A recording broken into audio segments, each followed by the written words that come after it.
It is Star Wars night here at Wrigley Field. WGN Sports on the U brings you Chicago Cubs baseball. Game 2 has now kind of become Game 1 of this 3-game series against the San Francisco Giants. Hi again, everyone. Jim DeShays and Len Casper with you. Last night was weird, we have to admit. 4 hours and 34 minutes we waited. Game was called. Cubs win in 5 innings, 2-0. Giants protest today. They win that protest. We will finish that game tomorrow. Yeah, we thought last night that perhaps the game would be suspended, but as we looked at the rule book and all the explanations we could kind of garner, we figured no, they couldn't suspend the game. Ultimately, they protested today. The protest upheld. We'll play tomorrow. Here's how it came down. Rained like crazy. Unexpected. Radar wasn't indicating this kind of rain, so the tarp was a little late to be asked for, and then they had some problems getting it on, and that's why the protest has been upheld, because apparently the tarp had not been spooled properly the last time it was used, so that kind of makes this a mechanical issue, and in the rule book, a suspended game is allowed for if there's a mechanical issue like light failure, something of that nature. So the Giants protest, they win the protest. Bottom line is we will resume tomorrow at 4 o'clock with the Cubs leading 2-0 in the bottom of the 5th. Interestingly enough, Bud Selig's going to retire. This is the first protest that's been upheld during his reign, which began over 20 years ago. So more on that coming up during the game. The pitching matchup, couple of veteran right-handers tonight. Yeah, Edwin Jackson goes for the Cubs. You know all about his season-long struggles. He's up against Jake Peavy. You look at their starts last time out. Peavy, too's had a real tough go of it. That was his first win since April 25th. Of course, most of the year with Boston. He's made 4 starts with the Giants. Edwin Jackson last time out against the Brewers, 4 2/3, 7 hits. He allowed 5. So the Giants and the Cubs coming up. May the force be with you. I'm sure I will mess up some lines from some other movie tonight. You can bet on that. But it is Star Wars night. Stay with us.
Cubs baseball brought to you by Budweiser. Great times are waiting. Grab some buds. Ford, manufacturers of America's best-selling brand. Check out our best-selling lineup at your local Ford store or online at localfordstores.com. And by Xfinity, your home for the most live sports. Cubs baseball in high definition brought to you by Xfinity, your home for the most live sports. Tonight's game is available in Spanish on your SAP audio setting provided by WRTO La Tremenda, Chicago's Spanish language sports leader. Let's get the Giants starting lineup written out by Bruce Bochy. We can take a loss off their record going into today because of the suspended game that'll be finished tomorrow. Pagan, the former Cub. Pence, Sandoval, Morris, red hot as of late. Joe Panik is at second base. He was hurt, didn't play last night. Travis Ishikawa, opening day first baseman with the Pirates, back with the Giants. Andrew Susak is now their backup catcher with Hector Sanchez on the DL. Brandon Crawford, the shortstop, and Jake Evie on the mound hitting ninth. Let's take a look at the Cubs defensively. Same old, pretty much in the outfield with Coughlin, Alcantara, and Sweeney. And you'll see a different look in the infield. Starlin Castro away from the club for personal reasons. That means Javier Baez gets his first start at shortstop. He's done a lot of that in his minor league career. That's been his primary position. Chris Valaika gets a start at second. Valbuena Rizzo on the corners. Baker behind the plate. Edwin Jackson on the mound. He's got 6 wins, 13 losses. He's been out there 25 times and an ERA of 5.74 for Jackson. 2-3, 4.07 lifetime against the Giants. Talked to Edwin yesterday about his struggles, and he said he had a little bit of a dead arm period a little bit ago, even though the stuff still looked pretty good, and mostly feels like he's just gotten too mechanical, which is kind of the word of the day, right? Yeah, well, mechanical failure, right? Mechanical failure. He said he's just trying to get in a rhythm and throw. Think about all the ins and outs of his mechanics. And we talked so much about thinking too much in this game. Yeah, trying to get it out of his head a little bit. And you know, whatever it takes. I mean, that's the thing. When you're struggling like Edwin is, and it's basically been a 2-year struggle for him here in Chicago. You're just trying to latch on to something that you can, you know, mentally can get you over the hump. Sometimes it's a placebo. You know, sometimes you need to be told, hey, you're starting your hands a little too high. You need to start them 4 inches lower. And yeah, that's going to fix it. You know, try all kinds of different tricks. The bottom line, his biggest issue is just the inability to locate. Just can't finish off hitters. He gets ahead, and you know, maybe he'll hang a slider.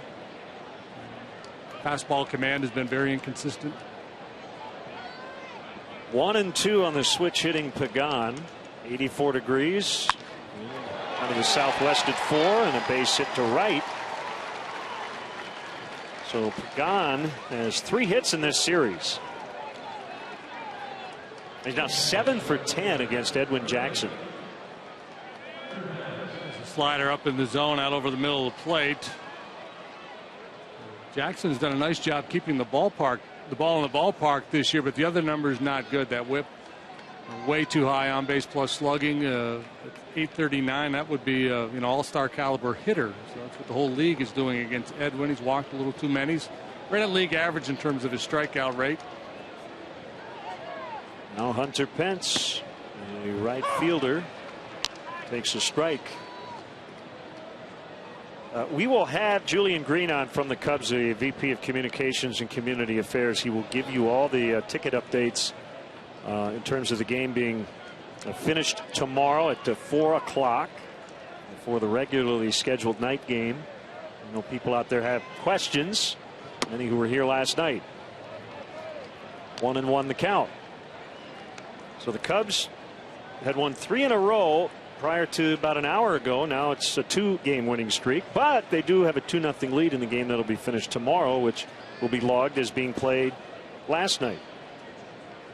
Have I confused you yet? Yeah, you need a flux capacitor back in time. So the Cubs have a 2.5 game winning streak, kind of.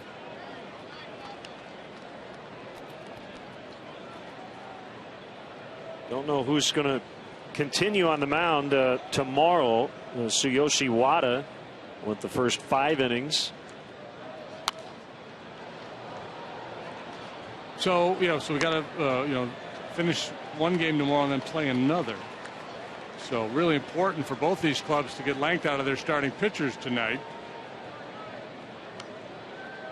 I know Ricky Renteria would like to get Jacob Turner some innings, and talking to him before the game and before the protest was upheld, maybe tonight, but that ball blocked neatly by Baker. Now with at least 4 innings to cover tomorrow, we may see Turner come out and pitch first tomorrow. But I haven't gotten the official update, and I guess Ryan Vogelsong, that's his throw day, so it's possible, JD, he could pitch 1 more inning tomorrow. Well, they give him the bottom of the 5th. And I think both managers will just wait and see how it goes, how it goes tonight, and then react to that.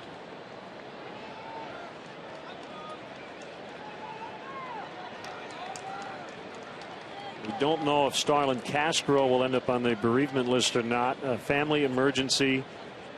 So he is not here tonight. We don't know how long he'll be gone. That's why the Cubs had to make a late lineup change. Those are the Hunter Pence signs, the polite critiques, I guess. Pagan takes off. Pence shoots that one the other way, and Pagan will make the turn. And the Giants are in business. They're at the corners with nobody out. First inning has been an issue for Edwin this year. An ERA of 7.92 for Jackson in the first inning, and the Giants threatening early. Back-to-back singles. Pagan pulls one through the hole. Now Pence lashes his fastball the other way for a solid line drive single. That fastball just catching too much of the plate.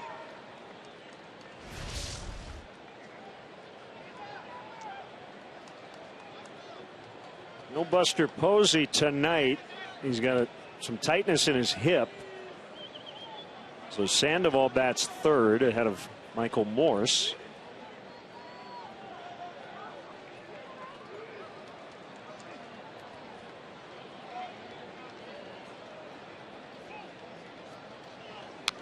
And had a good pass at that fastball and found it back to the screen. Well, I will say this. I think most everybody involved, JD, regardless of how they were able to resume and finish the game tomorrow, I think everybody agrees it's probably the right thing. Apparently the Cubs today were very cooperative in working with the Giants and MLB.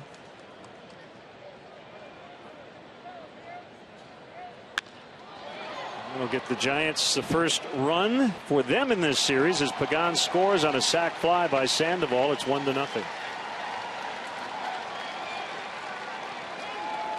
Yeah, I'd be curious to hear from the teams that the Giants are in competition with, the Dodgers, and then those wild card combatants, to see what their take is, because they may argue, wait a minute here, that's not what that rule is talking about. And even though it may be fair, it's not in the rule book, and we disagree. I mean, I agree with the ruling. I think the game should have been suspended. I think you could take a broad interpretation of that rule that we talked about and apply it to this situation. But if I'm competing with the Giants, selfishly, I might argue otherwise.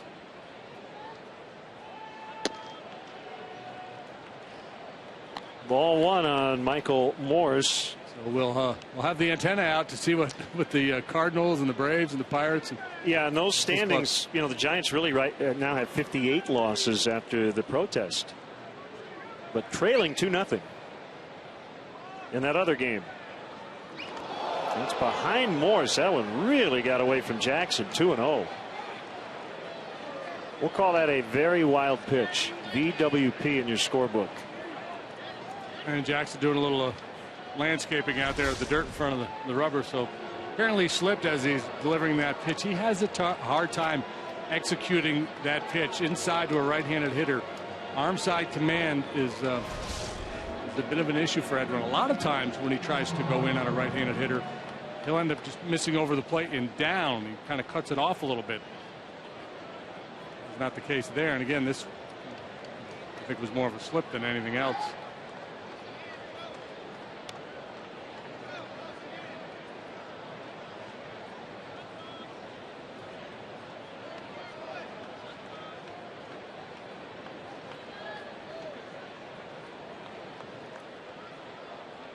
Two 2-0 on Morse. He had reached in 9 straight plate appearances and hits in 7 consecutive at bats going into last night. He struck out both times against Tsuyoshi Wada. It's still 14 for his last 30, and it's 3-0, and I would imagine he has the green light.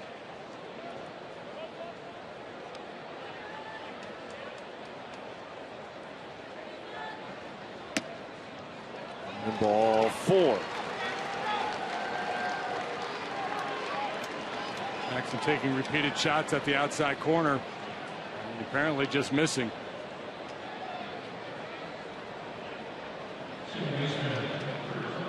Now rookie second baseman Joe Panik. Our first look at him. Marco Scutaro on the DL with back issues.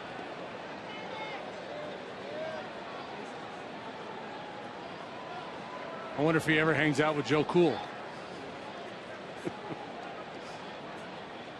Kind of even each other out, right? Pence takes off for third and gets the bag without a throw from Baker. That's his 11th stolen base. Yeah, and a smart steal of third there, even though Panik is a left-handed hitter and there's a little higher risk. Got a pitcher on the mound that's been struggling all year. He's struggling, so his concentration is squarely on home plate. And Pence gets a great jump. No chance for Baker.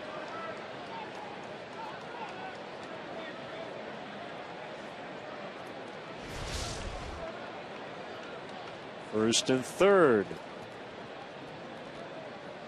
And the pitch. Line drive, base hit. Here comes Pence. Morris on his way to third. Alcantara, I think, made the right call by throwing to Valaika and making sure the double play would still be in order. 2-0 San Francisco. Yeah, it's an education almost every day out there for Arizmendi Alcantara.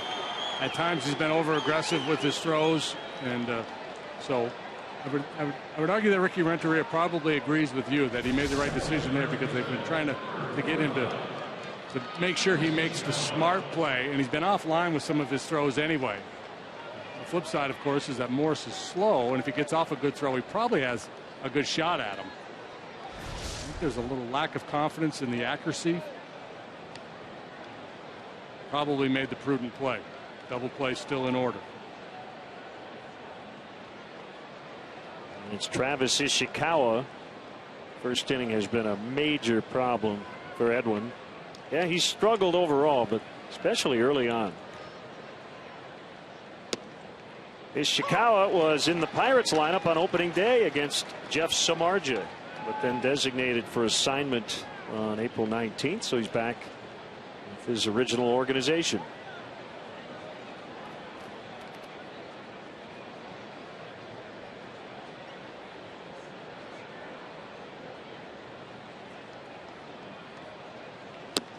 Swing and a miss, 0-2.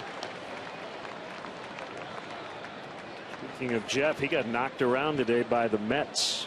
8-5 the final.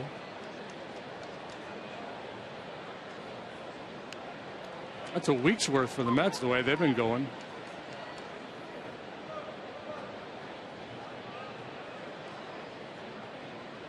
Samardzija could not complete 4 in that ball game. And gave up 7 runs.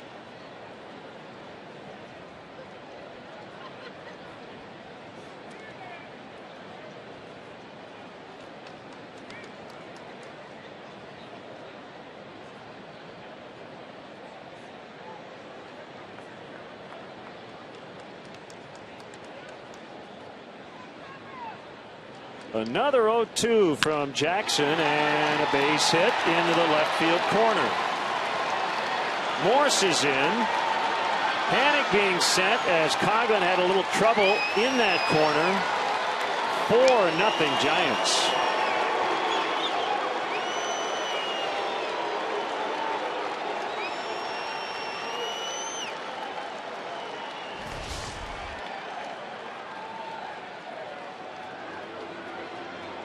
Again, that fastball pretty hittable, outer third, up a little bit.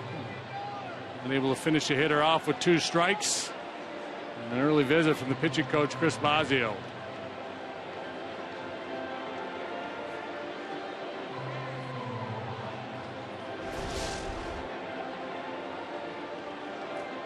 He only out recorded a sac fly, and a really well hit ball by Sandoval.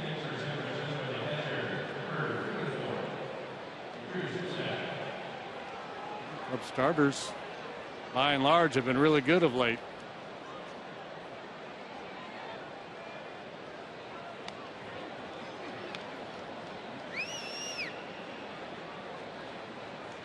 Now the catcher, Andrew Susak, just his 11th major league game.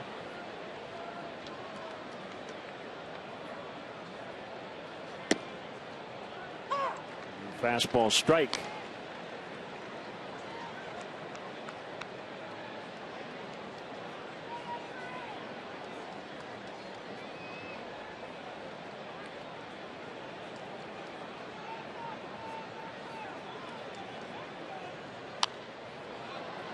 Foul back our way, and the radio guys are out in the bleachers this evening. Pat Hughes pointing at us. Ron Coomer, Matt Bolts, Judd Surratt. Got to fix that banner, though.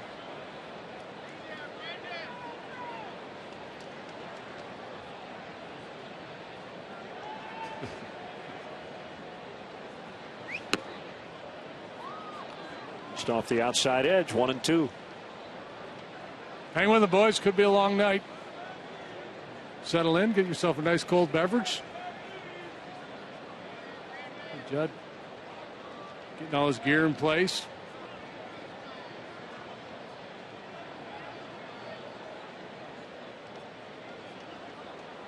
The kick, the 1-2, and now even 2-2.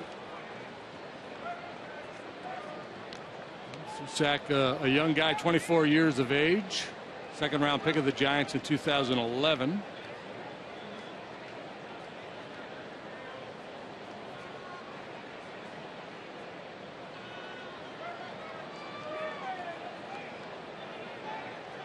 An .830 OPS down at AAA Fresno.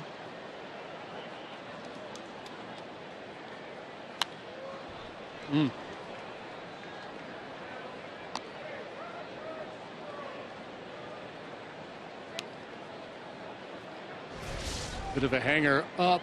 See where Baker's calling for it. Could have been hit a long way.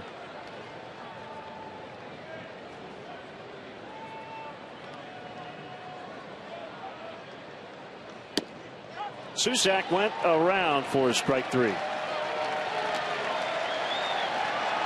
First strikeout for Jackson. It'll bring up Crawford, the shortstop, at 2 away.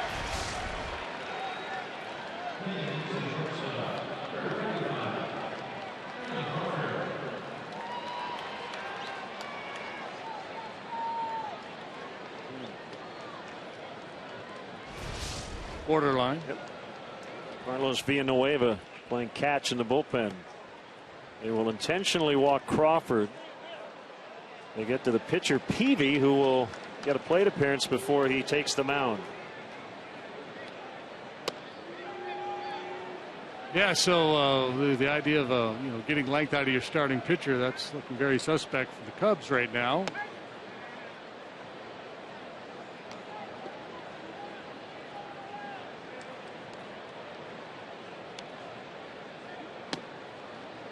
I would say Jake Peavy can hit,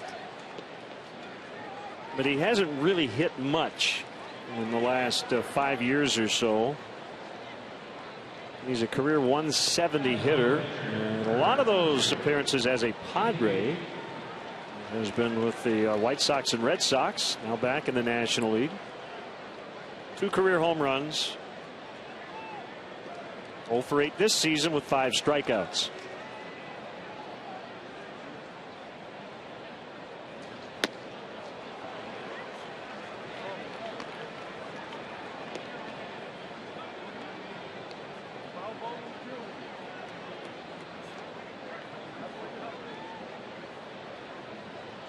We will have at least a 4-0 lead.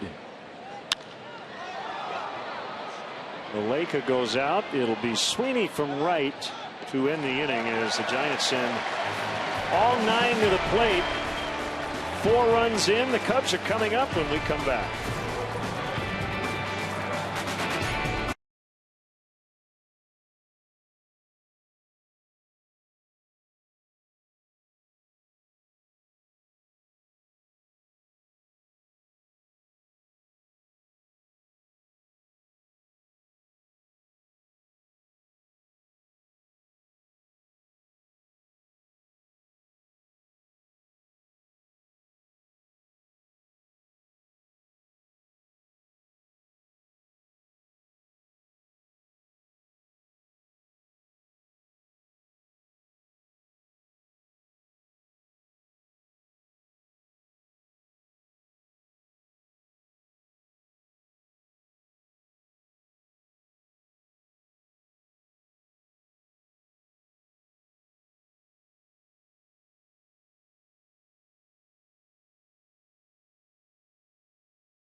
lineup brought to you by Mazda and the 2014 Mazda 3 with seamless connectivity. Coughlin in the leadoff spot. Javier Baez playing short with Starlin Castro away due to a family emergency. Rizzo with game-winning homers the last 2 days. Valbuena, well, go-ahead homers, I should say, right? Valbuena will clean up. Sweeney in right, Alcantara's in center. Chris Valleca at second. John Baker the catcher, and Edwin Jackson the pitcher. Giants in the field. Morse, Pagan, Pence left, center, right. Sandoval, Crawford, Panic, and Ishikawa on the infield. Susak, the rookie, behind the plate, and Jake Peavy, anything but a rookie. He's been around a good long while now. Still just 33 years of age. With the Giants, he's made 4 starts. He's 1-3 with a 3.86 overall this year. 2-12, 4.57 ERA. Endured a painfully long losing streak while with the Red Sox. Home runs have been a problem for him this year, not since joining the Giants. Has received just over 3 runs of support per game this season, second worst in the majors, but already getting 4 tonight. Got him from Boston on July 26th, along with cash considerations for minor league left-hander Edwin Escobar and right-hander Heath Hembry.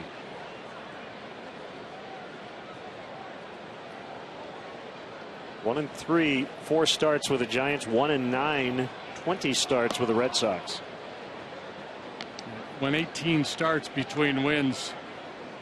Got a win last time out. His last win prior to that was April 25th at Toronto. We saw him end of June. He pitched well, got beat 2-zip, worked 6 innings, allowed 5 hits, 2 runs. So 18 starts, 0-12 with a 5.25.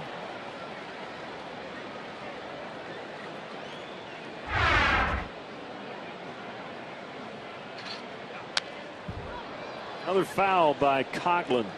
If you're looking for your Jake Peavy factoid of the night, that 18 consecutive winless start streak made him the only pitcher in Major League history. Well, no, there was one pitcher in Major League history who had a longer winless streak after having already won 100 games. That was Fernando Valenzuela. That ball lined into center in a leadoff single for Coughlin. Fernando went 19 consecutive starts without a win, 1988 and 1989. He generally keeps the ball down. He did there. Coughlin just did a real nice job serving it into center field.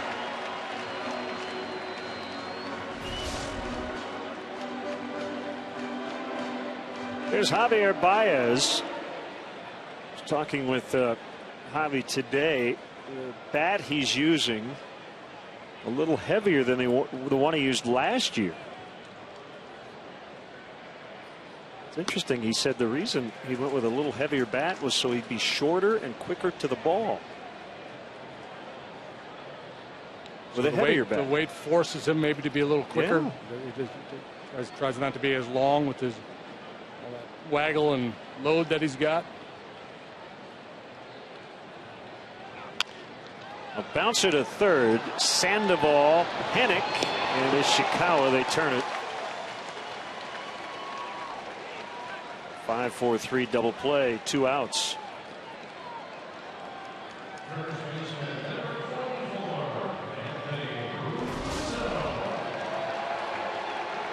Two-seam fastball moving in on Baez gets the desired result for Peavy. Ground ball to the left side, and they go around the horn for 2.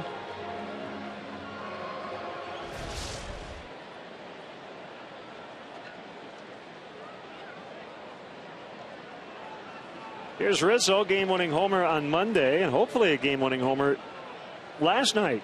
2-run shot in the first. Sends one way up in the air. In the bullpen. It's caught by Panic, the second baseman.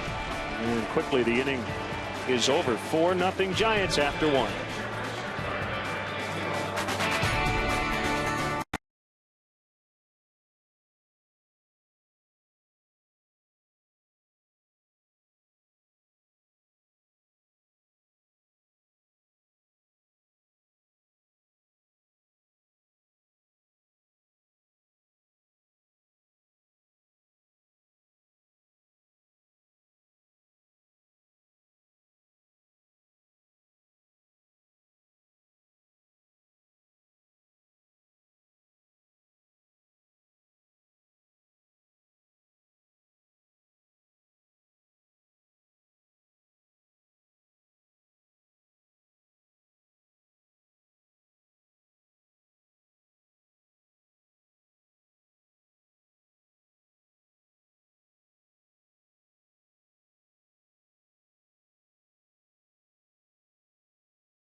Second inning, it's 4-0 Giants. Angel Pagan in that leadoff spot yet again. Great to have with us Julian Green, Cubs Vice President of Communications and Community Affairs, in the booth. We had a unique circumstance last night. The Giants protesting the result of the game last night, and we will finish it tomorrow afternoon starting at 4 o'clock here at Wrigley Field before the regularly scheduled game. So, Julian, I've gotten a lot of tweets, people asking some questions who had tickets to the game last night, and if they'd like to come to Wrigley Field again, what should they do?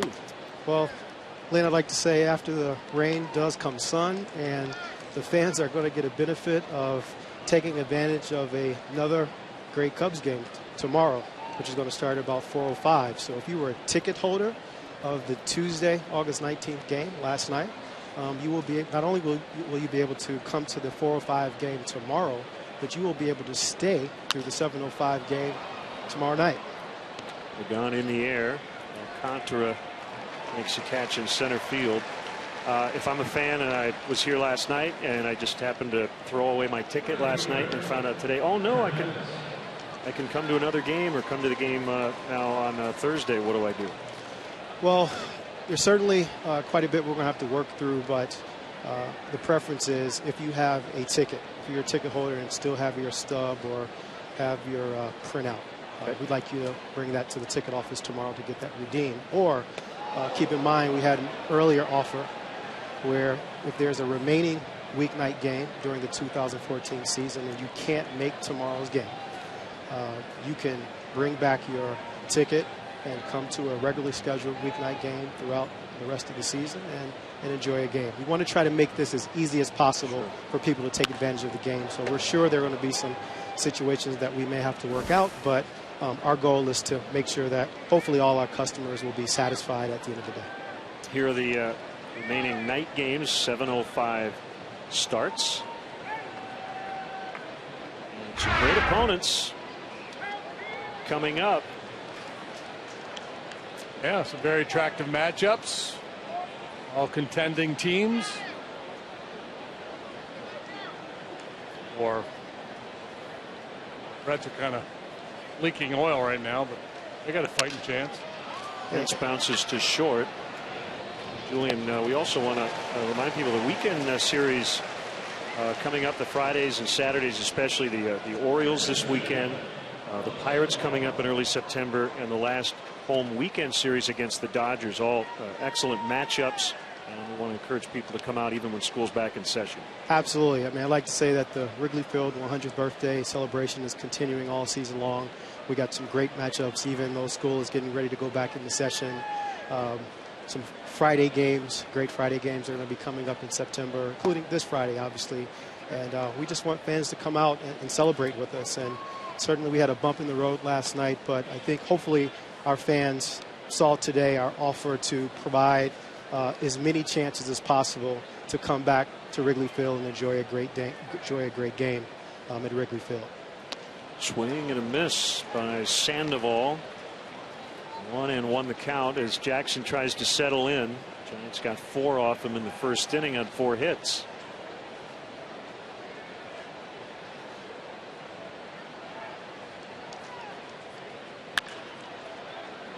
Picked up by Valleca. And that'll end the inning. Julian, thanks for stopping by. We appreciate it very much. Absolutely. Thanks, guys.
Xfinity. Bases loaded. And the 2-0. Swing and a ball lifted high in the air, deep to right. Motter back at the wall, turns around, and it's gone. A grand slam by Addison Russell. And Addison Russell has been red hot. He's now homered in 3 straight games. Another one tonight. That was the grand slam last night. Xfinity, your home for the most live sports. OPS closing in on 1,000 for Russell down at AA. Cubs have some work to do tonight, trailing 4-0. Batting here in the second. Mike Alt has been placed on the Iowa disabled list. He has a strained left hamstring. He's hitting .302, 9 doubles, 7 homers, 24 knocked in 28 games since being optioned back to AAA. And Russell, of course, one of the pieces that came back to the Cubs in the Samardzija Hamel deal with the A's. Considered one of the best prospects in baseball. He was the first round pick of the A's in 2012, number 11 overall.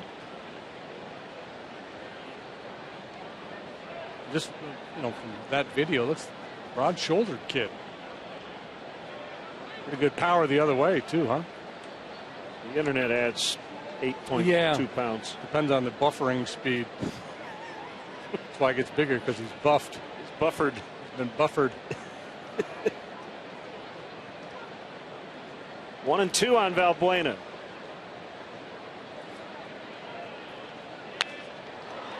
Well, down the line and fair into the corner. Valbuena around second on his way for 3. The relay throw offline. It's a triple.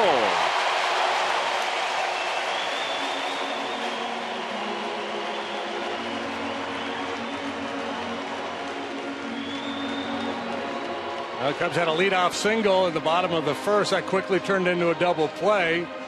No double play. Well, I guess there could be a double play, but highly unlikely as Valbuena starts the second with a leadoff triple. A cutter or slider over the plate and down a little bit.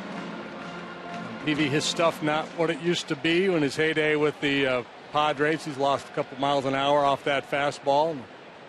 Ranking stuff not quite as crisp as it once was. Giants will play their infield back, except for Sandoval at third against Ryan Sweeney. 1 ball and no strikes. A couple things we know about Peavy, having watched him all these years. 1, he has good command typically, and 2, he is one heck of a competitor.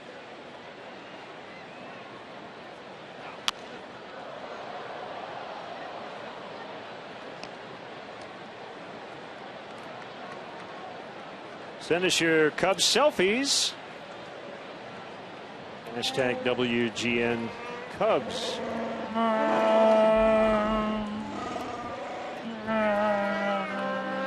Gonna have nightmares tonight.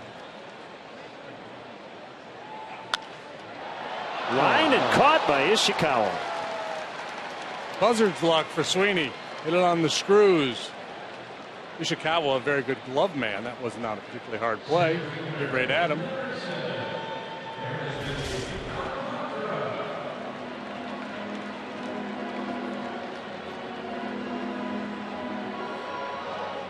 This becomes the key at bat now with 1 out.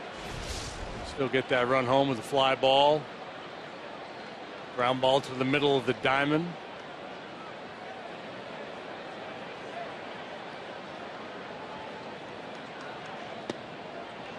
Swing and a miss by Alcantara.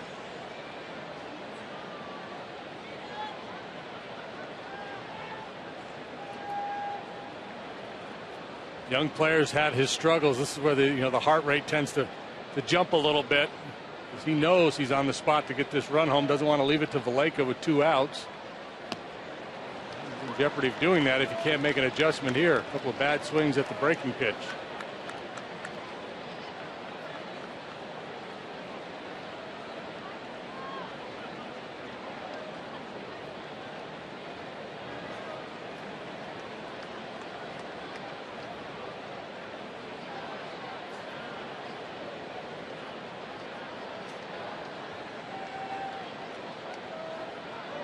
heard the Boo Birds.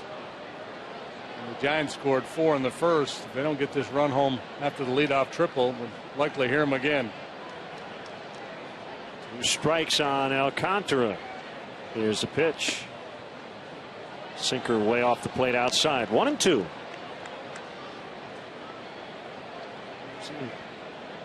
At the top of the order. See him 6th where he is tonight. Moved down to 7th last night. Back up to 6 with Castro away from the club. Now 2-2.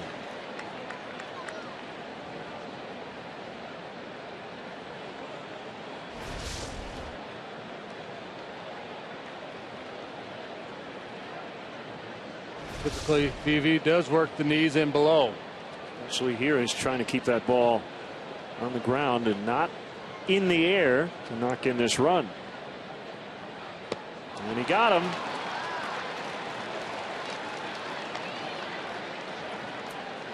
His first strikeout tonight. And it will be up to Valaika. Well, a couple curveballs to get ahead 0-2, then a couple pitches off the plate. Ultimately comes back to that breaking ball, over but down.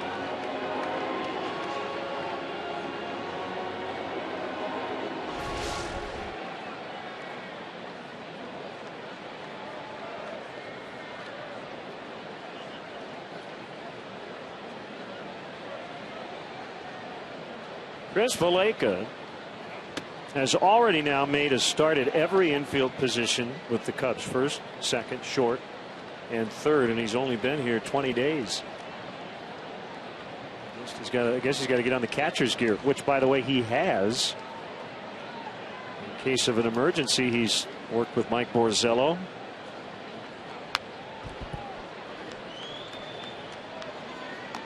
Chris Chelios coming up tonight for the 7th inning stretch. Brought to you by Budweiser, the official beer of Major League Baseball. Great times are waiting. Grab some buds. Hockey Hall of Famer in last November.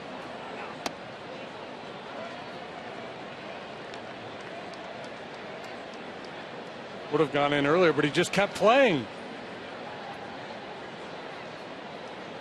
I saw the last game of his career. Is that right? The Atlanta Thrashers. They're not around anymore. They're now the Winnipeg Jets. 3-1. Yeah, a kid from my hometown plays for him. Zach Bogosian. Sure. He's a defenseman.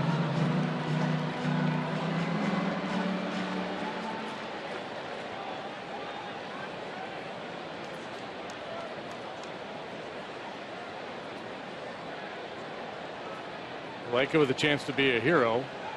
Cash in Valbuena after that leadoff triple. Get his mates off the hook.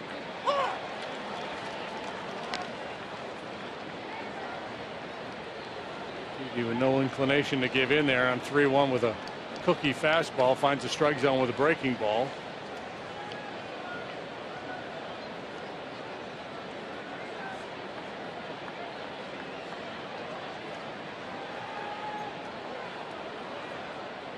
Payoff delivery, and Valaika fouls upstairs.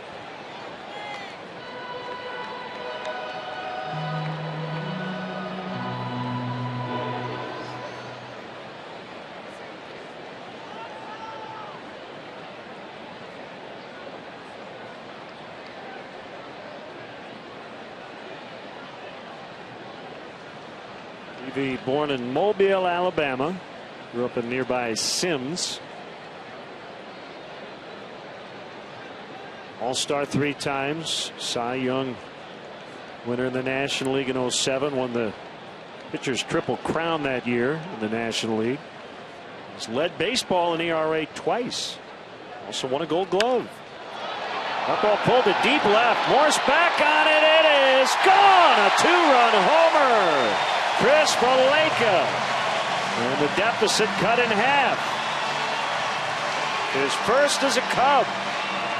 Well, that's the heroics I'm talking about. Not only does he get Valbuena home, he drives himself in as well.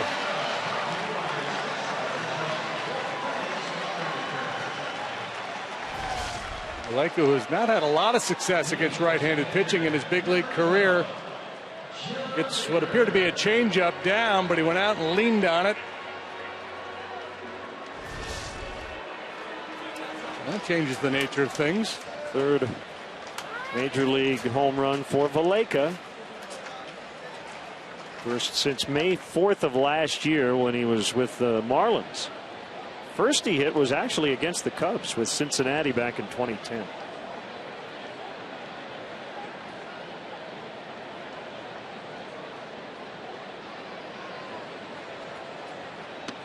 The 22nd long ball surrendered by Peavy this year. That puts him among the leaders in Major League Baseball.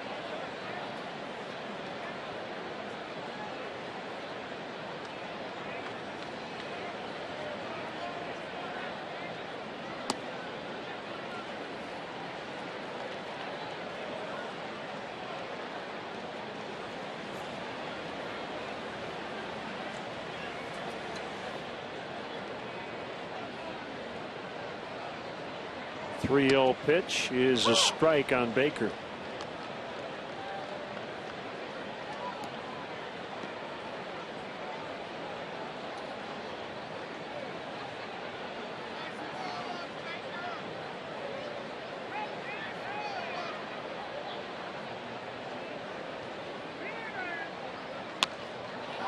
Out into left center. That ball is going to drop.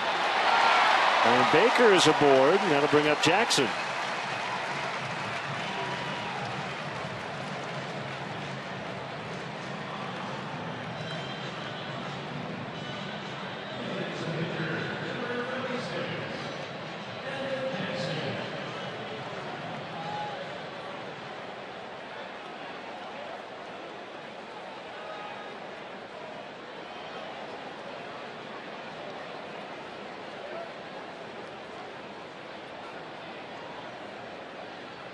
Cubs back in the game down 2 after the Valleca homer.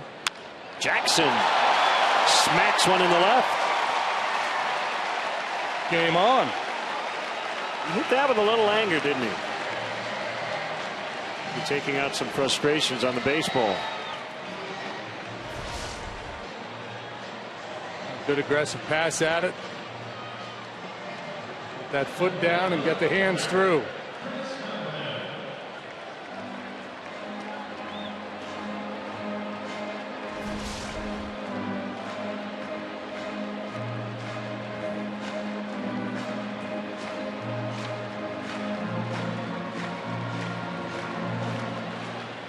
Coughlin singled to start the first inning. Raced on a double play ball.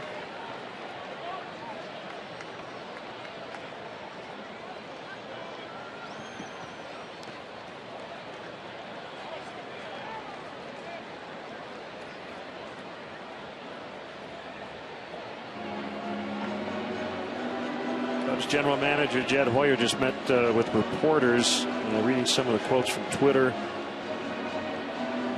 Just all class. Cubs are happy with the outcome. So, quote, the last thing we wanted was a contending team to feel bitter about the result here. Reading Alex Pavlovich's feed, he covers the Giants for the Mercury News. So the idea of losing a game where you only hit 5 times isn't right. I hope we win the game, but they'll get a fair shot.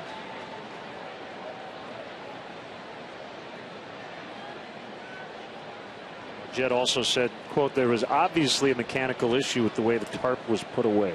So, yeah.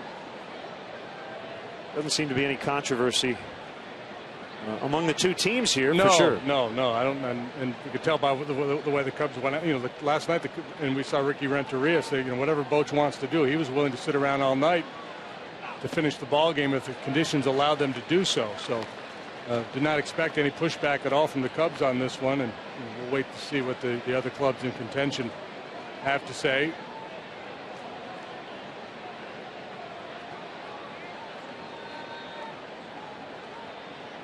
Interestingly enough, Bruce Bochy has been involved in a game that was protested, and the protest was upheld. Same thing for Dave Righetti.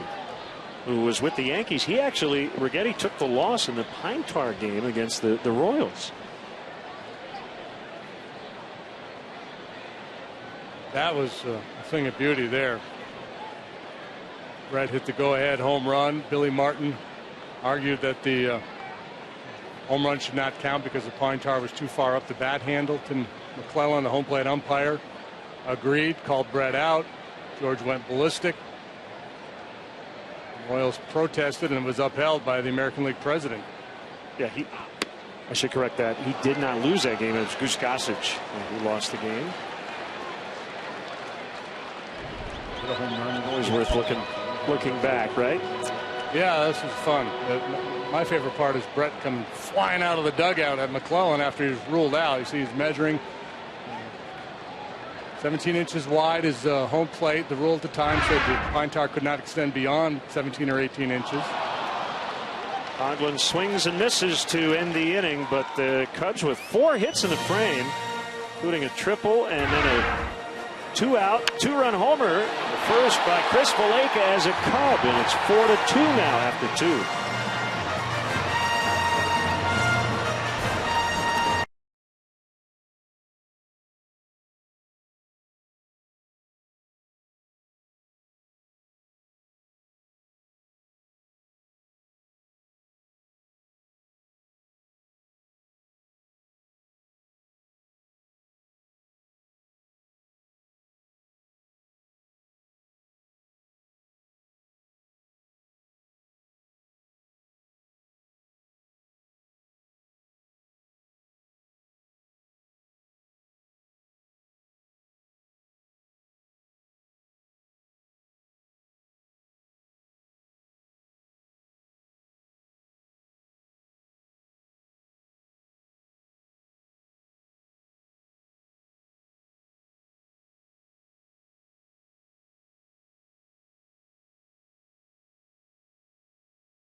The third, perhaps you want to manage the game along with Rick Renteria. Well, log on to WGNTV.com right now.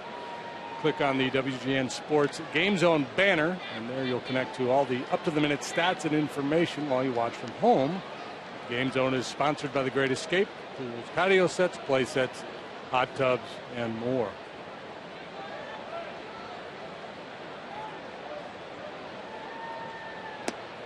Good breaking ball. Morse could not lay off it.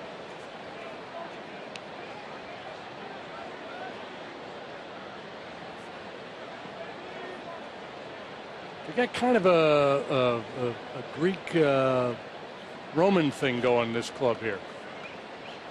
Pence with that beard, he kind of looks like a Greek statue, and Morris, he looks like a guy from the movie 300 there. I missed that movie, but Spartans I know, or whatever. Yeah, I know what you're referring to. He stays hot. And for the second time tonight, a walk and a double. So doing the quick math, he's now reached in 11 of his last 13 plate appearances. And a hitter will tell you when he's on a roll like Morris, a couple things are going on. He's seeing the ball really well, one, and two, you just get into a rhythm where you get a good feel. Well, this is what I've heard from good hitters. I can't claim that I was ever in this spot as a hitter. Where they feel with a certain degree of certainty they got a pretty good idea of what's coming. You know, what pitch selection, pitch location. They just kind of get into that groove.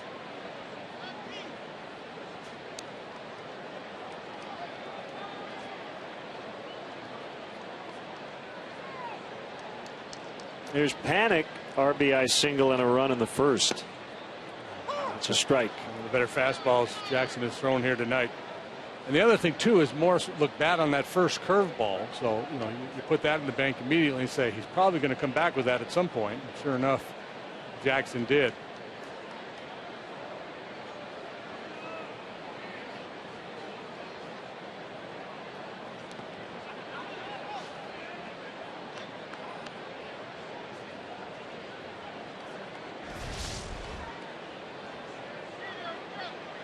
A lot of work for the catcher on an Edwin Jackson start. A lot of breaking balls and fastballs in the dirt to contend with.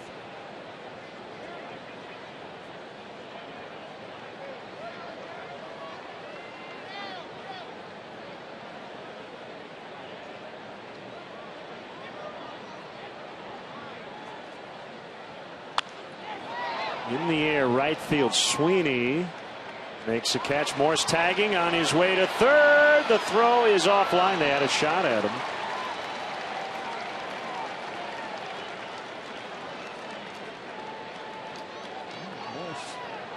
Aggressively went to third earlier in the game on the Pence base hit. Now on this fly ball to right. Morse does not run well.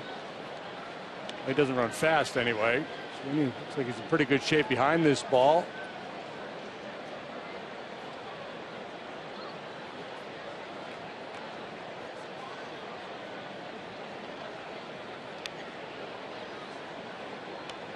You know why he ran? Because Tim Flannery will get you everywhere. Yeah, he will. Flannery usually run down the line with you too.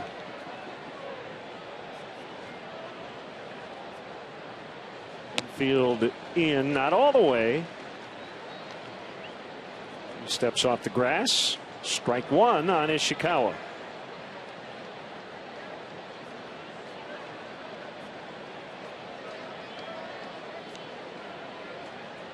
Partway in there in the middle, you see.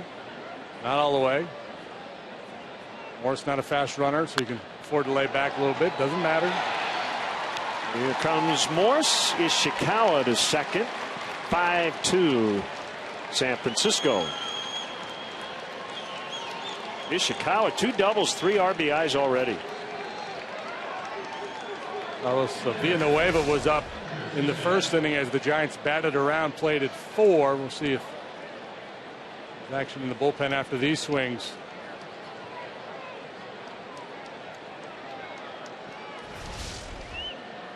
You know, the Cubs look like they're going to score tonight. Jake Peavy, not the Jake Peavy of old. He's had a rough year. Stuff doesn't look particularly sharp, so you feel like you can score some runs, but you got to find a way to stop the Giants.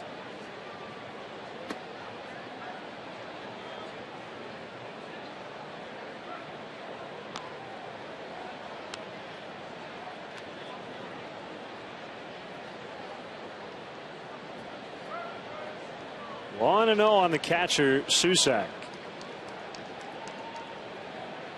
Second round pick back in 2011 of Oregon State. Chop foul. Correct me if I'm wrong. My assumption is that with tomorrow's resume game, it's not like a doubleheader where you get to add a man to the roster. Right. I don't believe you're able to.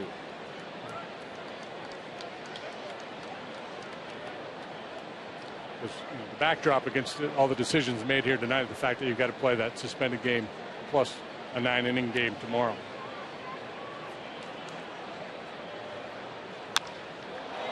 Pretty deep. Right field. Sweeney back. There she goes. A 2-run homer for Andrew Susac. That is his first major league home run. And it's 7-2.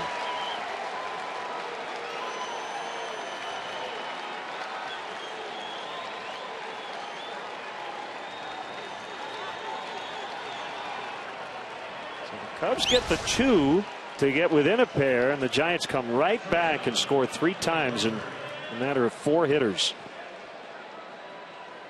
Again, just a Bad location.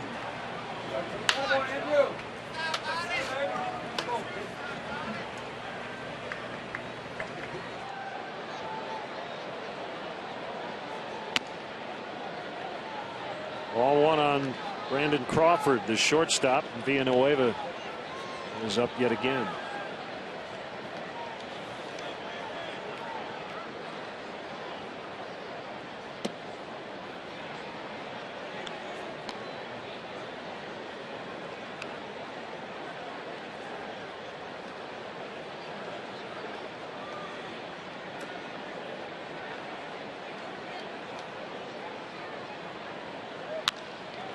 Another base hit into the alley. Throw to second, safe. Another extra base hit. 3 doubles and a homer this inning.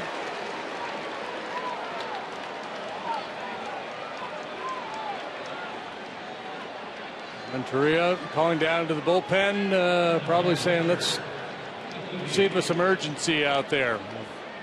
Is he ready to go?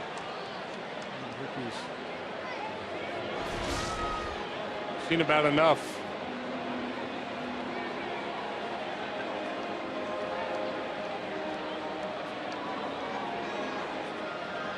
Good hustle by Crawford.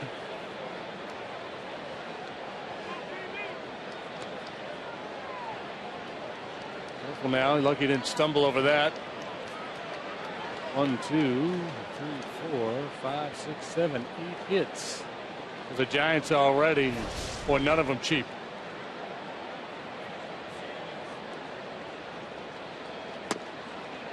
Peavy swings and misses.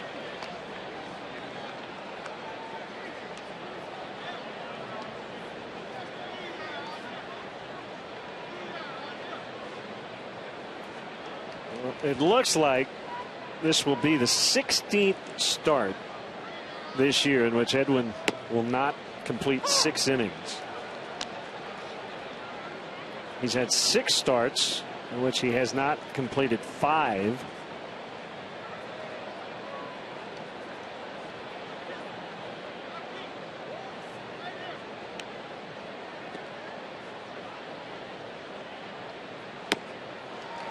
Swing and a miss, strike 3, so Peavy's gone. Cubs are celebrating the 90s this homestand. And make sure to visit WrigleyField100.com for all the planned festivities. There are still seats available for the series finale tomorrow night with the Giants. Weekend series with the Orioles as well. Especially Friday afternoon, 1:20 is the first pitch. As the first place Orioles come to the north side. Bring the whole family before the school year begins. Go to Cubs.com today. Pitching change. We'll be back in the 3rd.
Tonight, hopefully can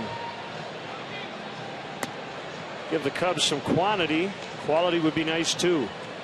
Yeah, indeed, because there's a lot of ball yet to be played and a chance to come back on a hot, humid night. And the ball jumping pretty good.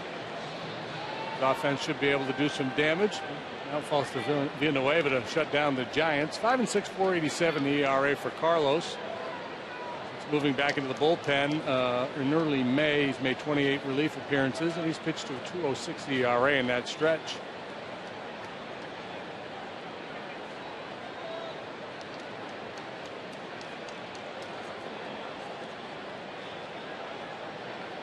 Gone with Crawford at second, 3 runs in.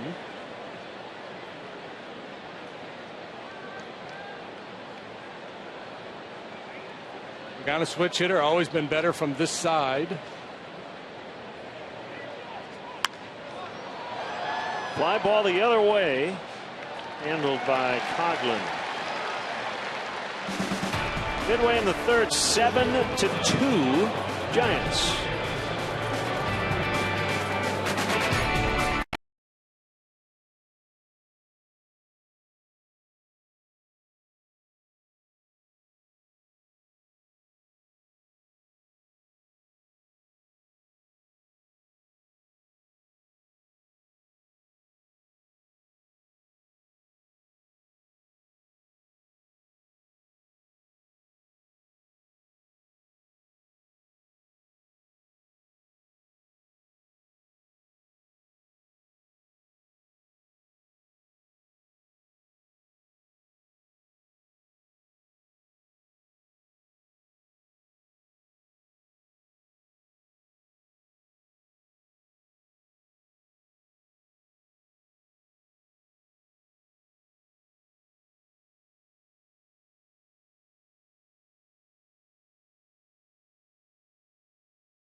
.com. Sponsored by Jeff Vukovich, your nationwide insurance agent serving the area for 36 years. To join the nation, contact Jeff at jeffvuk.com. Nationwide is on your side. And take a look back at Kenny Holtzman's no-hitter 45 years ago yesterday, and I have a post on the strange night we had here last night. Andrew Susac with his first major league home run. Maybe with a 5-run advantage and a 1-1 count. Rookie Javier Baez playing short for the first time in his young career.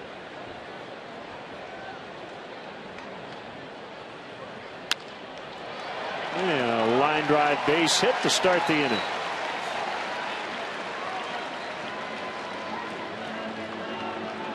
Baez was a first-round pick the final year of Jim Hendry's tenure as a Cubs general manager. Now a special assistant with the New York Yankees. It's good to see Jim back here at Wrigley Field. There had been some rumors earlier in the summer that the Yankees had interest in Edwin Jackson when he was going along pretty well there for a time in June.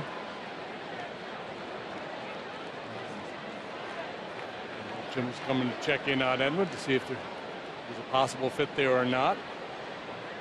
It'd be a tough one to sell to your GM right now.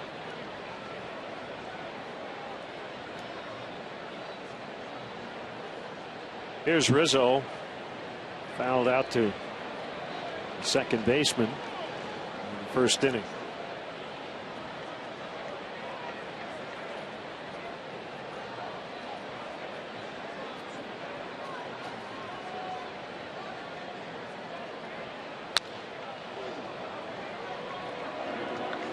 I think Peavy, as he stands out there looking at Rizzo covering home plate, is kind of like, I don't know if I can beat this guy. He's going to have to beat himself, essentially, get him to chase something. Weren't shifting now with one strike. They do move Sandoval over towards second base and put Crawford on the right side of the bag.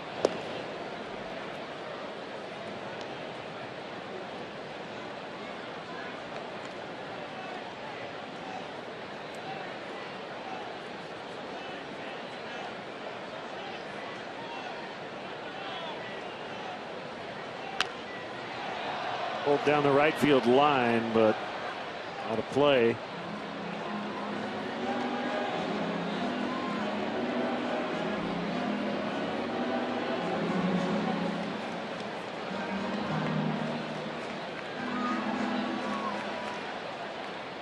The Orioles spending the whole week here in Chicago. Going for a sweep tonight over on the south side, leading 3-2 in the 5th inning over the White Sox. Could really scout the Cubs. They could come to a game and a half tomorrow on their off day.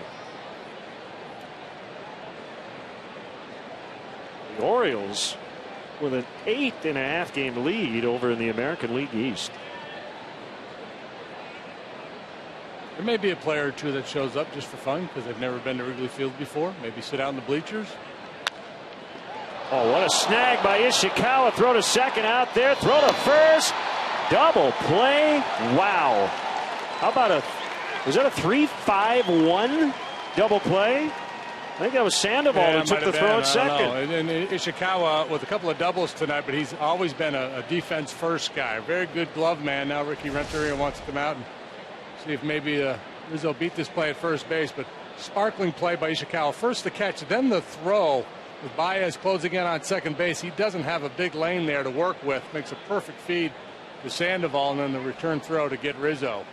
Ricky came out but will not challenge that play at first. So 3-5-1. He dug his heel into the back of the bag to get the out.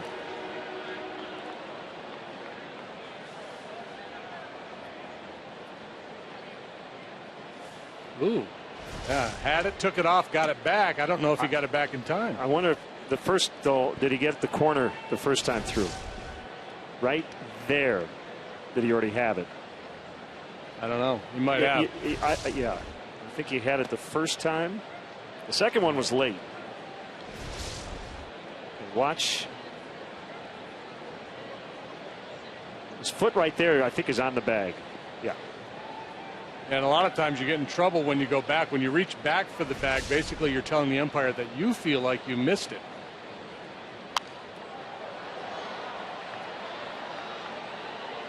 Well, that's what happened in the Padres Cardinals game last week. There was a tag play at the plate. Runner came around A.J. Przinsky.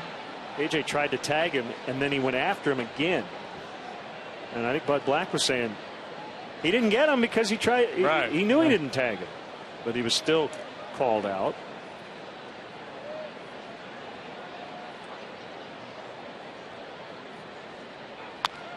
Pulled right to Ishikawa. Well, that's some bad luck for the Cubs bats in the 3rd inning. 7-2 Giants.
lead. Wrigleyville Rooftops has premier seating for up to 200 for corporate gatherings, family reunions, and bachelor or bachelorette parties. Individual and group tickets are available for all games. For more details, check out WrigleyvilleRooftops.com or call 773-248-ROOF.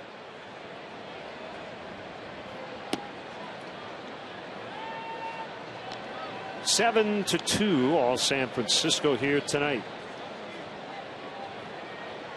I was talking with Hunter Pence before the ball game. He's as perplexed by this sign thing as anybody. Pence signs that are showing up everywhere he goes. So, normally that kind of stuff fizzles out. Not fizzling out at all. We're doing the Star Wars Hunter Pence signs.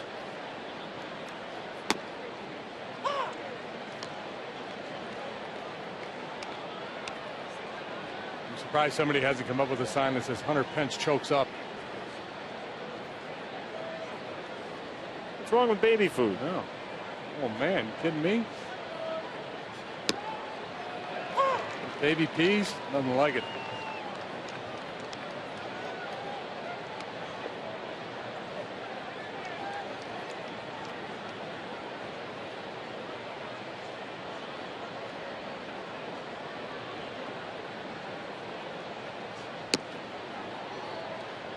Full count, 3-2.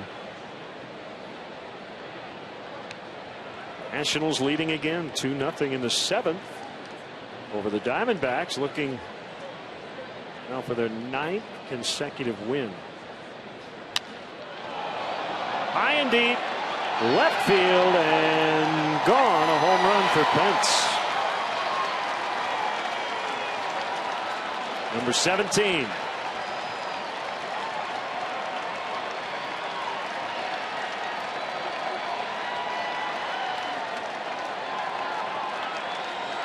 Might not be able to hit Monet Davis, but he can hit a hanging breaking ball.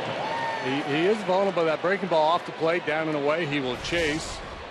That's what they're trying to do. And just backed up on Carlos, and then it flew out on Carlos.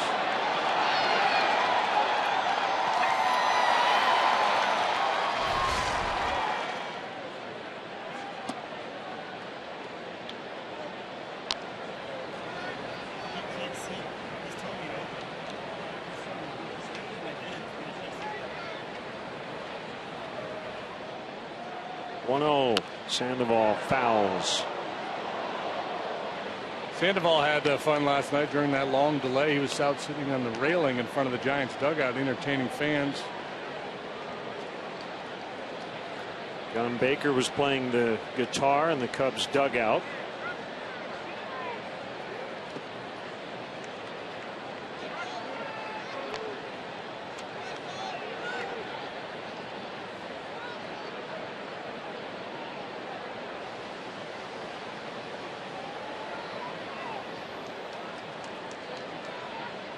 Deep breath by Villanueva, originally signed by the Giants.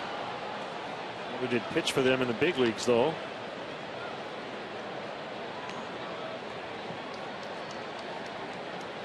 Made his debut with Milwaukee in 2006.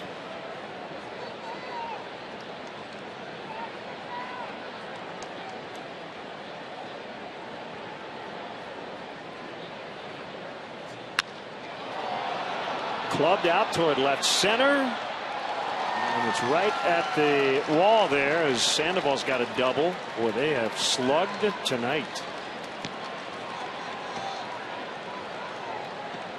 Count 1, 2, 3, 4, 5 doubles and 2 home runs for the Giants. 21 total bases so far for the Giants tonight.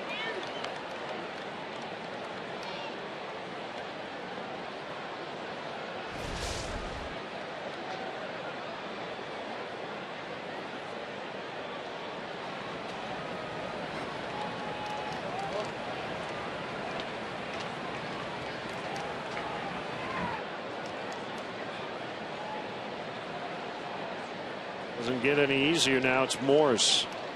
A walk, a double, 2 runs.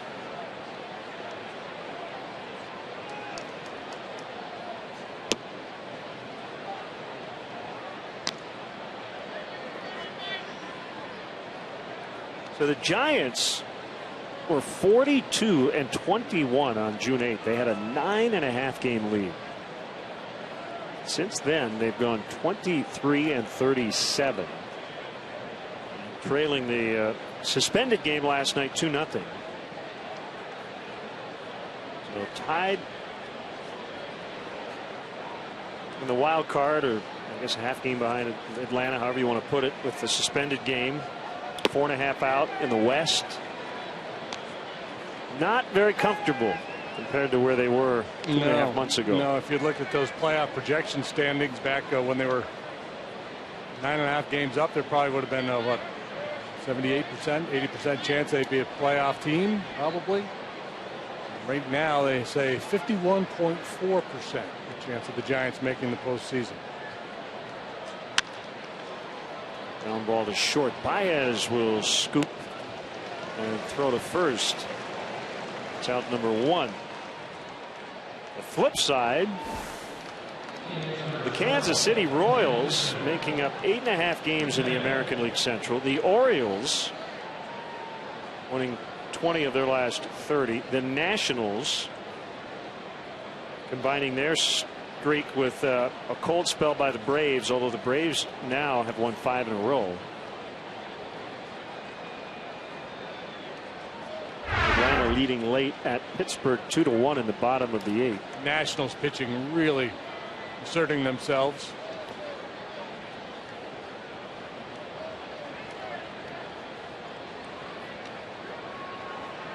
We talked about this last night, and I still think the Giants, despite that horrific stretch they had, still in pretty good shape here, given all the games they have left with the Rockies and the Diamondbacks.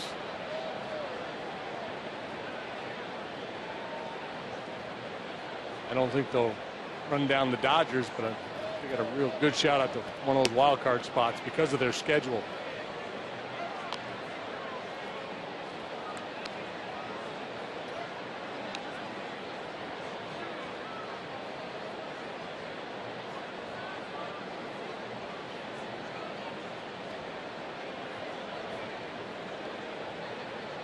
Two-0 on Panic. Here's a pitch. It's a strike.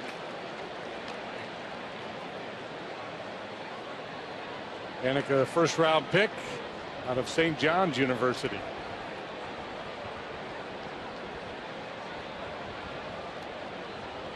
High average hitter in his minor league career. He's just 23 years of age. Didn't hit for a lot of power.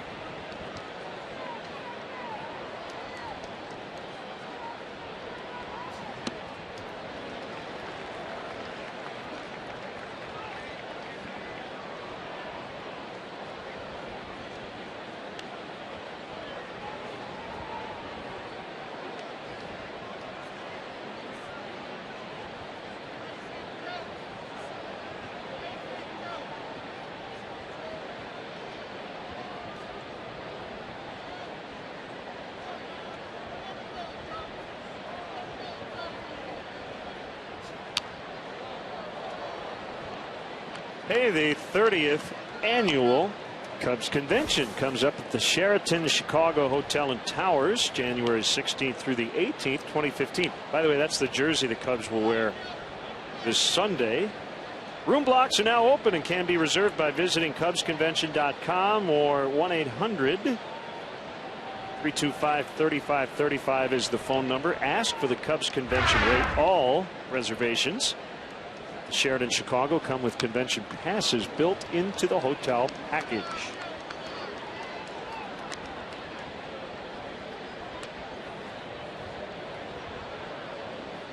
Yeah, that's the 1994 throwback. That little guy, a little frustrated right now with the Cubs down 6. But he's sitting behind Chris Chelios. Can't be all bad.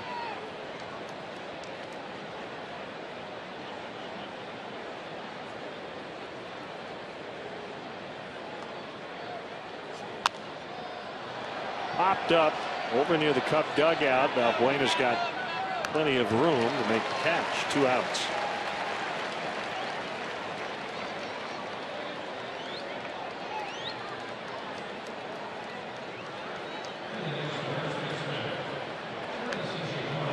Big night for Ishikawa. 2 doubles, 3 knocked in, and some fine defense.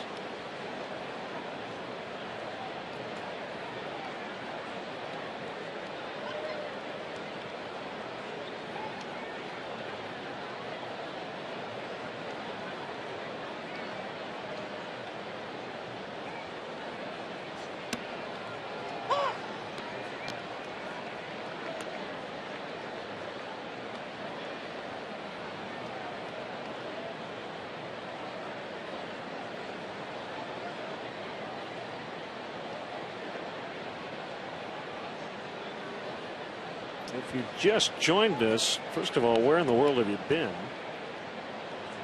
Secondly, it's nice to finally have you with us. And thirdly, the Giants protest was upheld today. So last night's game will resume in the bottom of the 5th tomorrow at 4 o'clock here at the ballpark.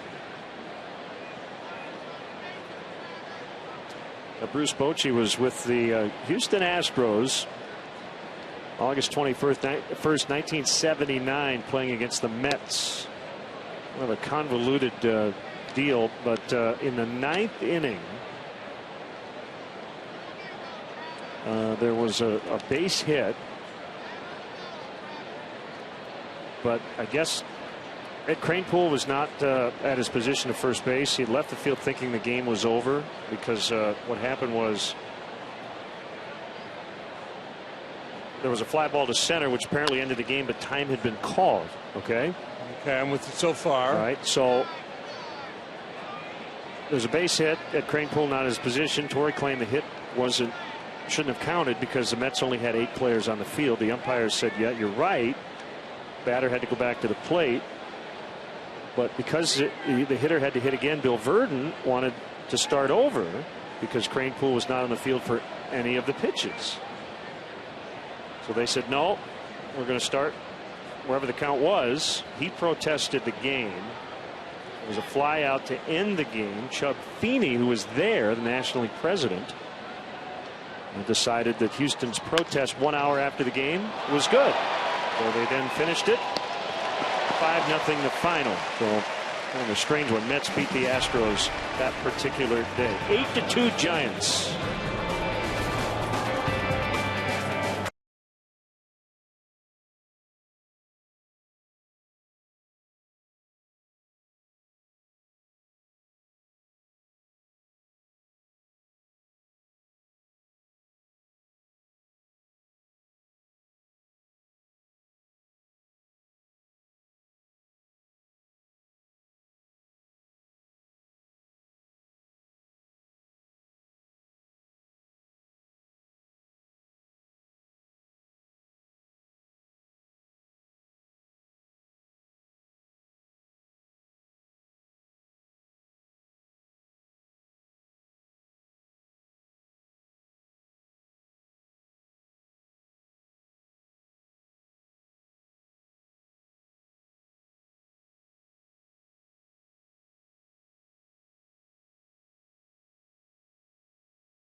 Warm Cubs welcome to Staff Sergeant Ringwald. The Cubs and Bank of America thank you for your service, sacrifice, and dedication.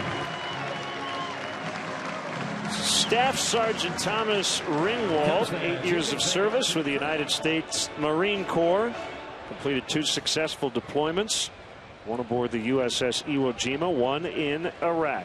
Great to have him at Wrigley Field tonight.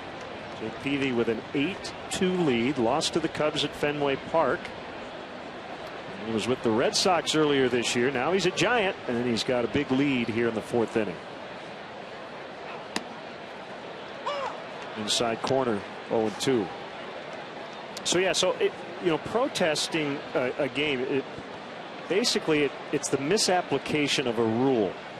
You can't protest because of a judgment call or anything like that. Little check swing, fair ball, a little liner down the left field line, and it'll be, I guess, a single for Sweeney. I'm not sure why he stopped. I don't know.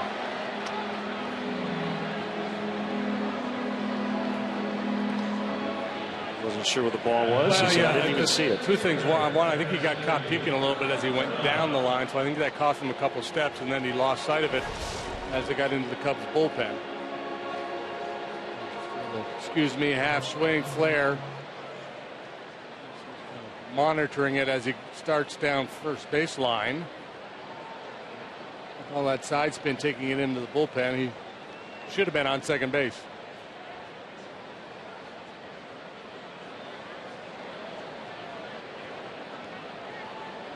Right inside the paint. There's Alcantara. Not sure why Sandoval's way in at third. You would not expect Alcantara to bunt here in this spot.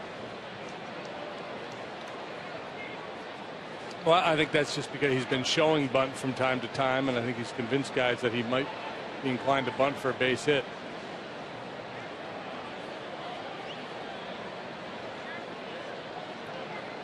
And so you had the Mets-Astros one where you had that time call, what the count was, all of that crazy stuff. The previous one to the one here in the last 24 hours that was upheld was 1986.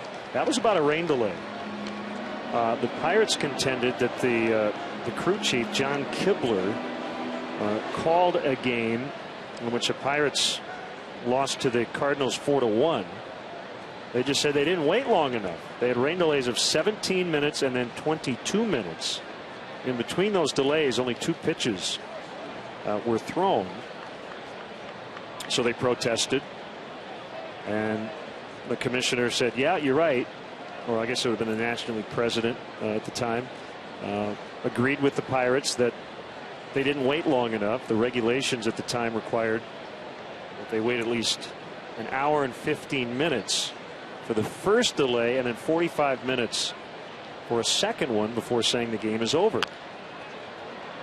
Ishikawa, a little bobble, but he's able to ultimately handle it, and they get the out at second. I wonder if that was a travel day. Yeah, I wonder what John's motivation was on Monday night. It was a Monday night. Not a better travel day. So the one last night was about the mechanical failure rule, or mechanical field device, and they were able to convince MLB that the way the tarp was rolled up caused them to not be able to put it on the field properly during the deluge last night. Try to turn it again. They'll get one, and they'll get them both. 6-4 to 3 to end the inning. 8-2 Giants.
The official beer of Major League Baseball. Great times are waiting.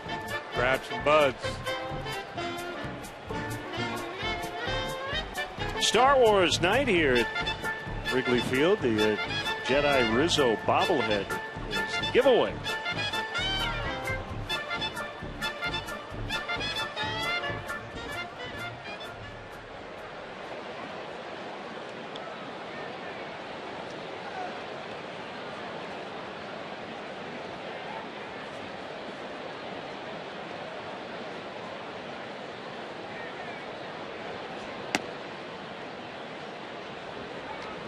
Eight to 2 Giants.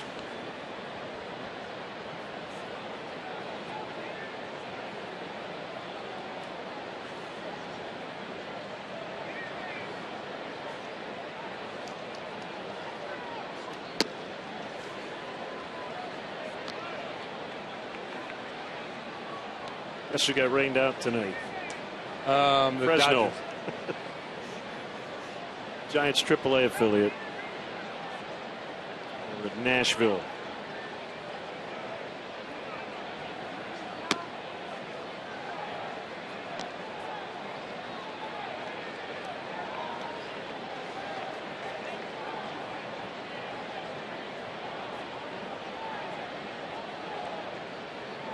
Starter Jackson, he went 2 2/3, gave up 8 hits, 7 runs. Susak. Homer in his last at bat. That ball cradled by Rizzo. He caught it in foul territory.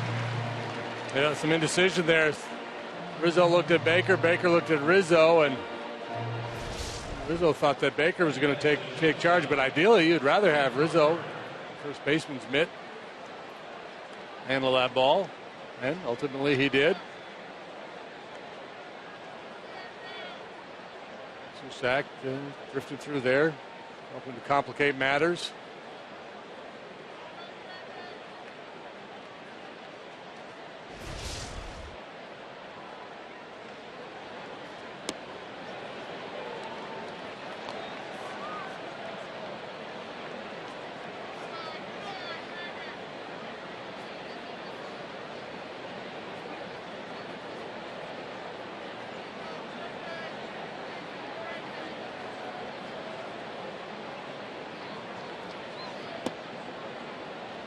Changeup missed. Yeah, we talked earlier about the Pine Tar game with George Brett and the Yankees, and that protest was upheld. It was interesting because, according to the letter of the rule book, the Yankees were right. Brett's bat should have been deemed illegal, and he should have been called out. But the American League president at the time, I don't know if it was Lee McPhail or Bobby Brown, whoever, said, "Well, the spirit of the rule is." The reason why they had the pine tar up the bat rule in place was so that baseballs wouldn't get discolored and cost the home team money. So he said the spirit of the rule wasn't so much that the hitter was gaining a strategic advantage of any kind. It was to save on the cost of equipment. So that's why he upheld Lee McPhail. That's why he upheld that protest. And the Yankees tried all kinds of chicanery to try to postpone that game from ultimately being finished. 2 down.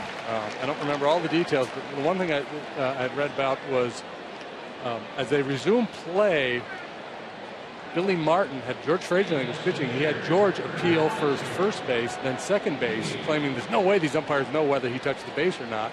And Billy went out to argue, and one of the umpires presented an affidavit that the previous umpires that had worked the first game had signed that said yes, he touched all the bases. So they've done their homework in advancing. What is Billy going to try here? Well, and I guess they had known about the pine tar earlier in the year, but waited for the right moment to use it. Weeds, yeah. Checking the curvature of the hockey stick for the 2-minute penalty. Right. And they, apparently it had been somebody had challenged John Mayberry earlier in the year on the pine tar, and was deemed okay.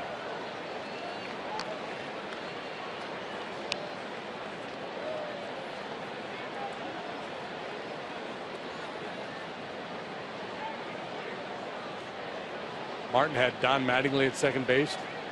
He had Ron Guidry in center field as play resumed,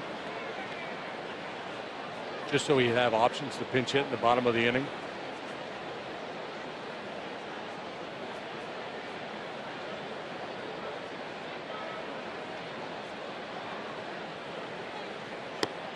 Swing and a miss. Back-to-back Ks for Villanueva. There it is, the Jedi Rizzo bobblehead. Make it bobble.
Two.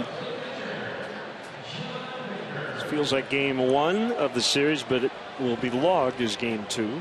As the suspended game last night will be finished tomorrow, but it will be logged as August 19th. Your Cubs forward upcoming schedule: Giants and Cubs tomorrow at 7. The resumption of the game last night will be at 4. We're back with you on WGN. Leadoff man at 1 on Friday. Orioles and the Cubs. Ford, go further in any one of Ford's many fuel-efficient vehicles. Check out America's freshest lineup at your local Ford store or at localfordstores.com. Jake Arrieta scheduled to face his former team. I talked to him today. He's pretty excited. I bet. Hopefully not too excited, right? Well, he said, you know, up until about 2 or 3 hours before game time, I can think about all the things, get excited, do all that, and then he said, "I'm gonna get into game mode." So he feels like he'll be fine. That'll be the challenge, and I suspect he will be.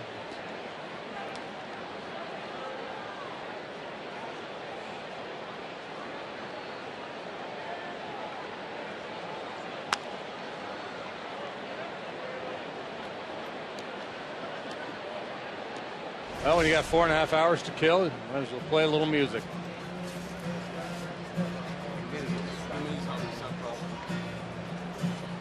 Singing the Eddie Vedder song.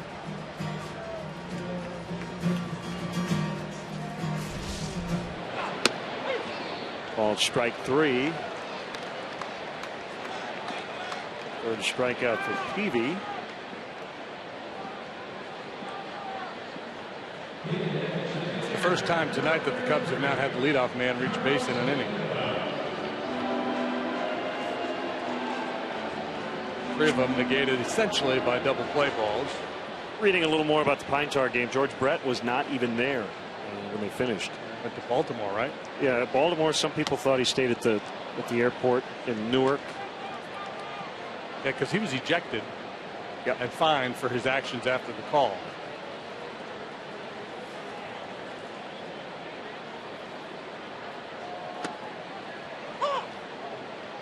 Cutter for a strike.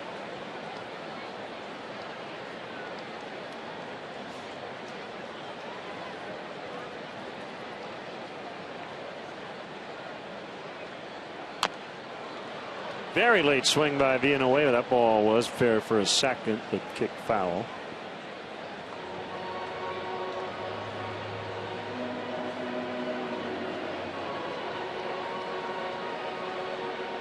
Don Mattingly playing second base in that game. He's the last left-handed thrower to play second base in the big leagues. Here he comes. Here comes George. Watch him.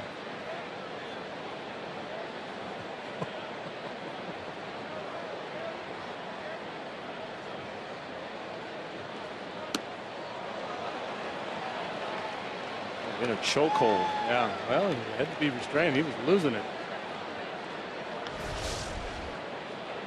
Villanueva strikes out, 2 away.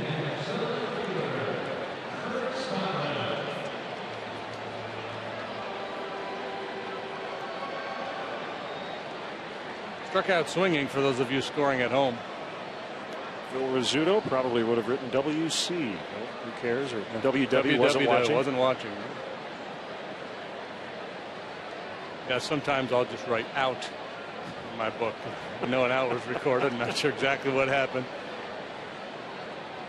Can't go wrong with 4-3 usually.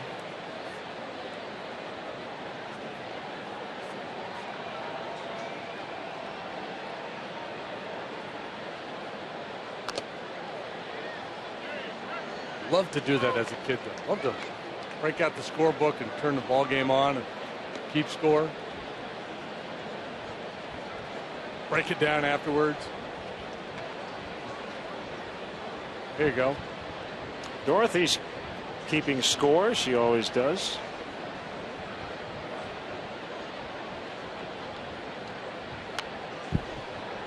Pitch was up. Peavy not real happy with himself, but he got away with it.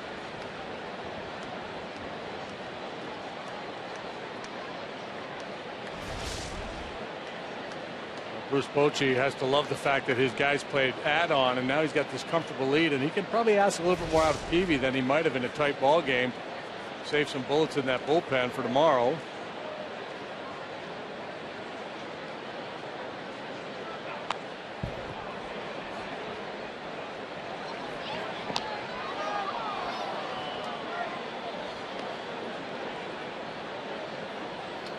Last time the Cubs were involved in a game during which or after which protest was upheld, July 2nd, 1934 against St. Louis. The Cubs won that game here 7-4.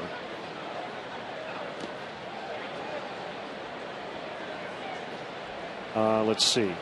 Cubs were ahead 4-1 in the 7th. Chuck Klein with the bases loaded, 1 out, popped up right in front of the plate. The catcher let it drop, threw to second, but missed.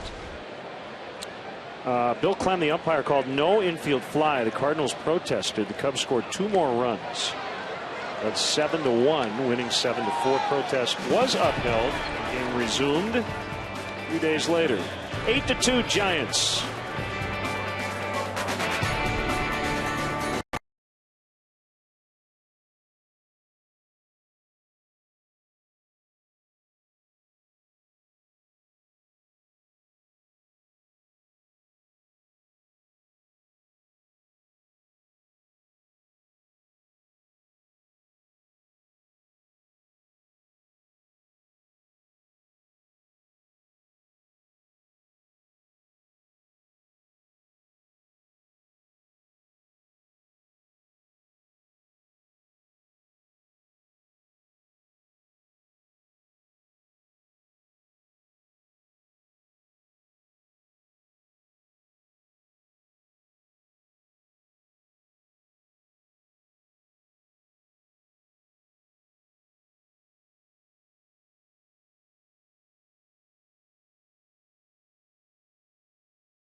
the ballpark this Saturday, August 23rd, for a Wrigley Field Extra Innings show presented by Budweiser, featuring a headline performance by OAR. The show is free to the general public. It'll start right after the Cubs-Orioles game that day, which begins at 1:20. For more info, go to Cubs.com.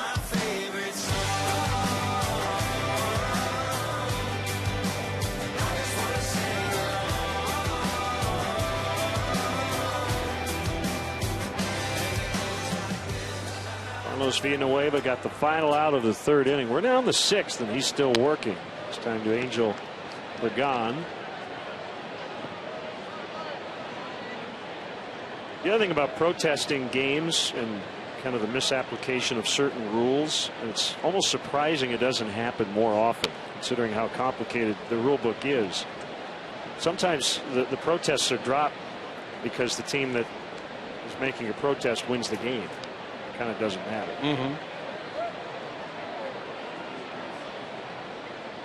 Well, in this instance, the rule itself was kind of outdated, talking about automated tarpaulins. Right. Does that exist anywhere in baseball? I don't know of one. They had a similar situation at Yankee Stadium earlier this season.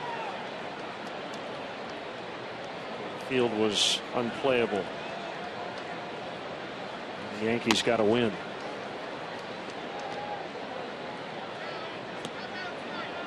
It's against Texas.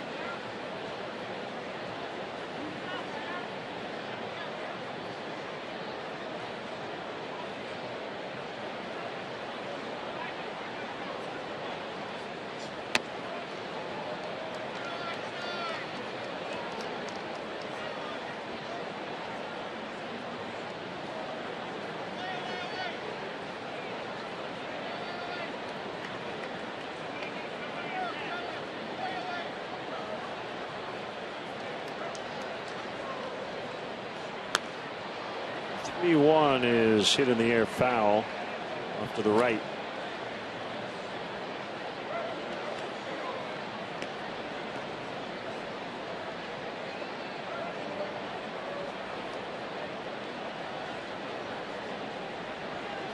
Pirates walked off on the Braves tonight, 3-2, snapping a 7-game losing streak for the Pirates and a winning streak for the Braves. They'd won 5 in a row.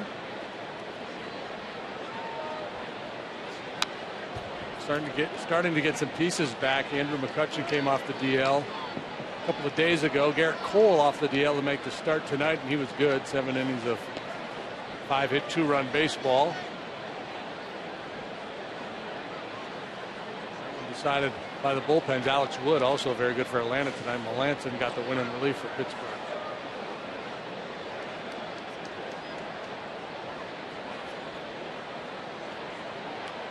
3-2. Pop flies shallow right. In fact, it'll be Valleca, the second baseman, to make the catch. All right, George Odorizzi sending us a tweet. Why do the pitcher numbers on the scoreboard not match the jersey numbers other than the Cubs game? Yeah, that's right. So 22 is Jake Peavy there to the left of San Francisco, and you see 36 Jackson started, Villanueva 33 now on. The other games above that are in the official scorecard. So you get a scorecard here at the ballpark. So San Diego, it says 10. So you find San Diego on your card. They are listed in alphabetical order from 1 to whatever. So 10 would be Eric Stoltz starting for San Diego. 4 for Los Angeles would be Zach Greinke. So it's not their jersey number. It's based on. Remember when I first came to Wrigley so many years ago? Yeah, just a little quirk. That's why it used to be done in all the ballparks. You can't tell the players without a scorecard.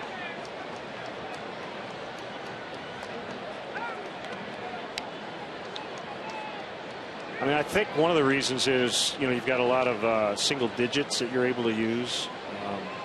Otherwise, most pitchers are like, 33, 46. It's just a little easier that way, I guess. And you can sell a scorecard for it's $1.50. So 5 for Cincinnati. I'm going to guess Cueto. 5 for St. Louis. I'm going to guess Lance Lynn. Did you look it up? Yeah, I've seen it.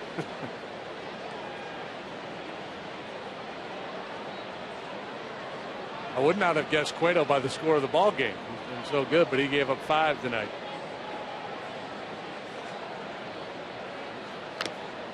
And I guess it's raining. Yeah, late. 5-0 Cardinal lead. They're in the middle of the 8th. Yeah, that's R. That stands for rain. Or righteous. The Cardinals have been very righteous in the bottom of the 7th. Cueto 5 innings tonight, 7 hits, 5 runs, walked 4. Lance Lynn 7 shutouts. So if you have Lance Lynn on your fantasy club, you're a happy man or woman. Pence strikes out.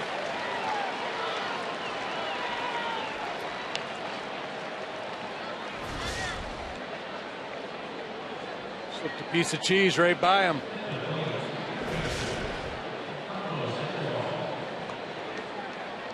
It's kind of fun walking around downtown. You see a lot of people in Giant gear. You see a lot of people in Orioles gear. There's some Cubs and White Sox. You feel like you're at a tournament or something. The Final Four is in town.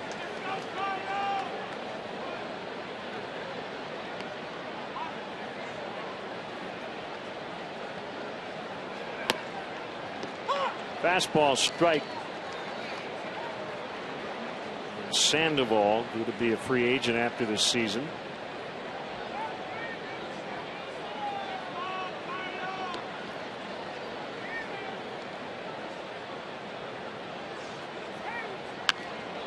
Slow breaking ball at 57 miles an hour. That might be a nominee for the slowest pitch of the year.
For a WGN Cubs fan camp.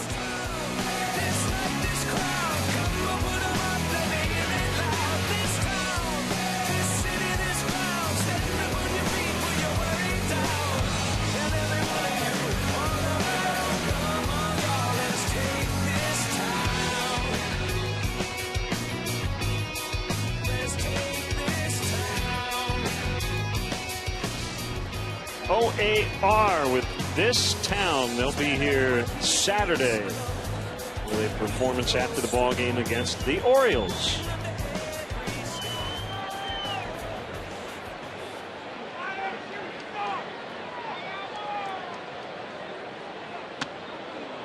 Side for a ball on Javier Baez. We're in the bottom of the 6th. All Giants.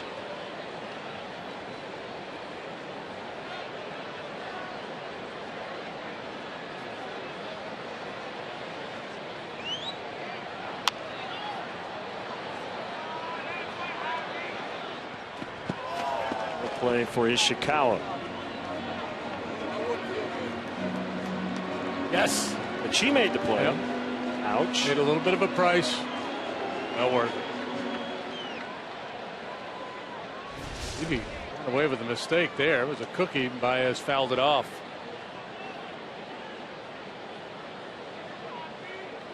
He had no choice to give her that ball. Swing and a miss. 1-2. Well, maybe they're together. Posing for the picture and wants to make sure he doesn't get whacked by another foul ball.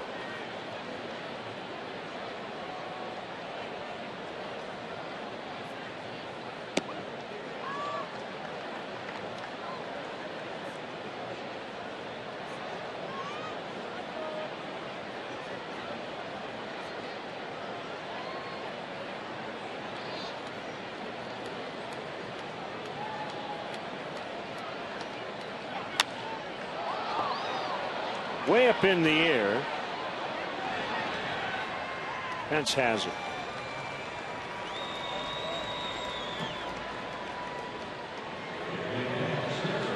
Bring up Rizzo for 2.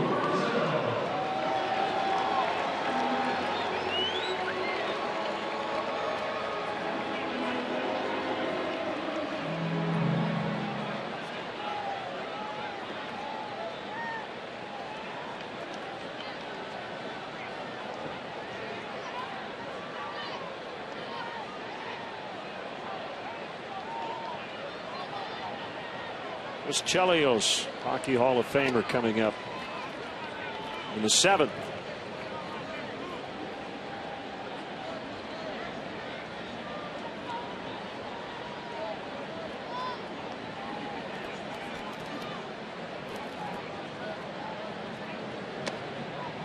Two and 0. He came into this game with a 2-12 record when number 2 came last time out against the White Sox. Out in San Francisco, he beat him 7-1, allowed just 1 run in 7 innings. One of his best starts of the year against his former club.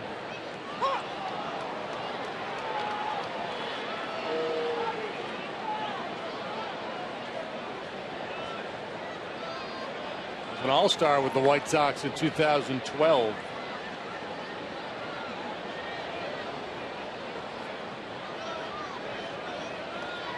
Always been known as a no-nonsense gamer. Scream at himself on the mound. Yeah, he's been one of my favorite guys to watch over the years. Really competes.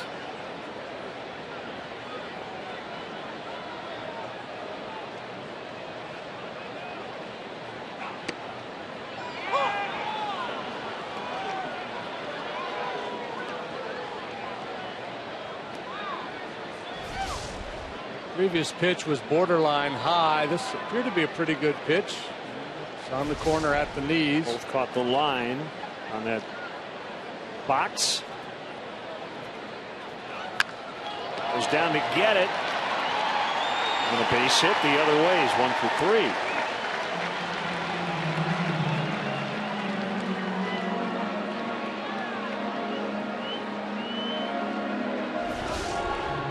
Good at bat by Rizzo. Didn't like those 2 pitches. They were both pitchers' pitches. So now 2 strikes.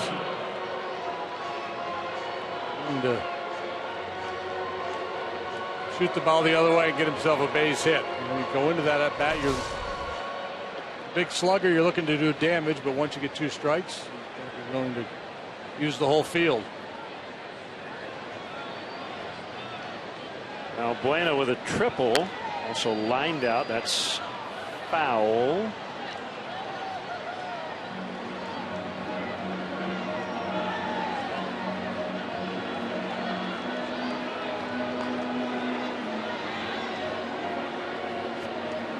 Talking to Ishikawa, probably saying, "Come on, dude, you're catching everything. Give us a break here."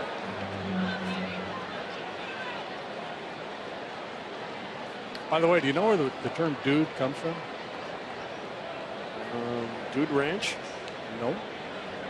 Very solid guess. Okay. Grabowski was fairly recent, so I'll say it wasn't from that. It goes all the way back to stuck a feather in his hat and called it macaroni. Yankee Doodle Dandy. Oh.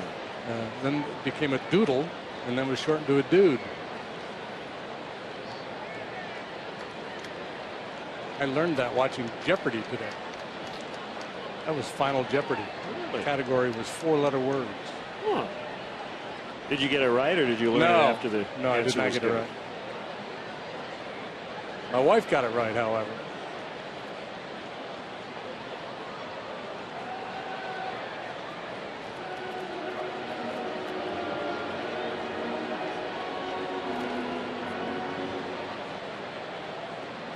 We now return you to your regularly scheduled programming. Always love learning something new. Didn't know that. No, that was a good one. Gathered out into center and a base hit. A one-out rally here in the 6th, and with the wind blowing out on a hot night, get some guys on, get one out of the ballpark, you're back in it. That is the formula.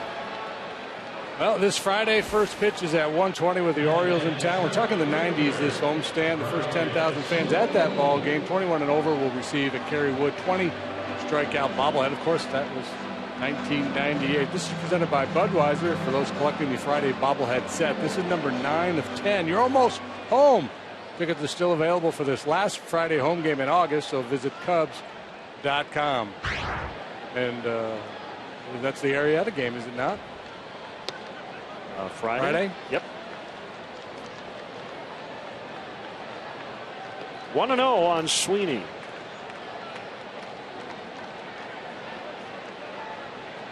Angels fans holding their breath. Garrett Richards had to leave on a stretcher in Boston tonight. Left knee injury. Trying to cover first base. But Gon's got it. Runners holding. 2 away. It'll bring up Alcantara.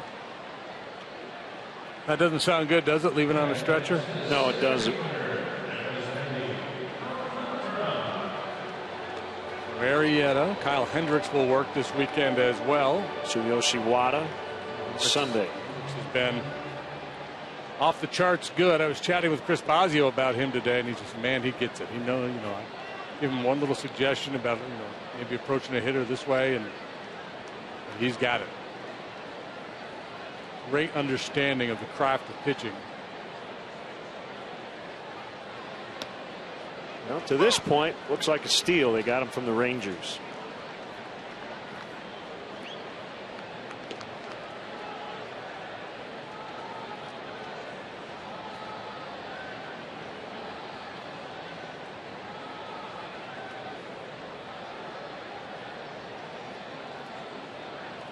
That's a pitching coach's dream, to have a kid like that. Young guy, eager to learn, who you can make suggestions to, and they're capable of implementing them.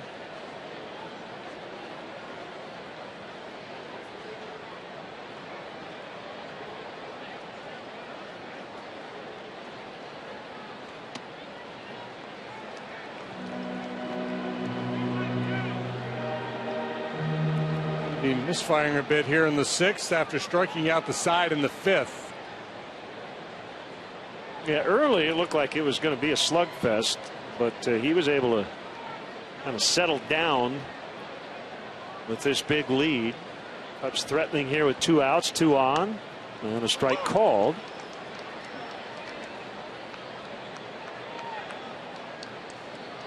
Well, like a lot of smart pitchers, Peavy, he'll be aggressive early in accounts and early in innings. But once he gets into a little bit of trouble, then he gets a little stingier, less willing to give in. You have to wait him out, make sure you get a pitch.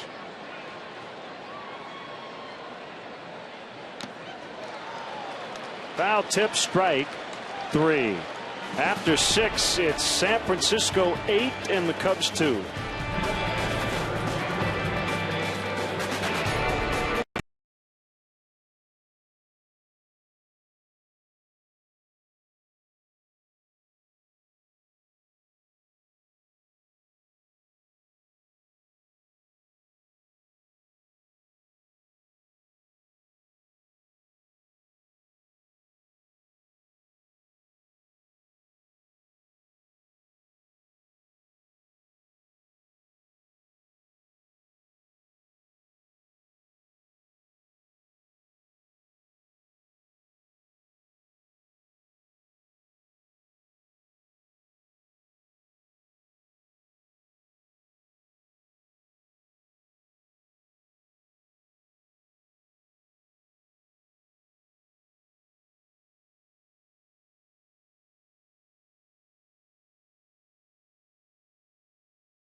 special with great leases and low financing on a new Honda. Visit shophonda.com or visit your local Honda dealer. A lot of thump for the Giants tonight, leading 8-2. They've got 7 extra base hits, 2 home runs, 5 doubles to this point.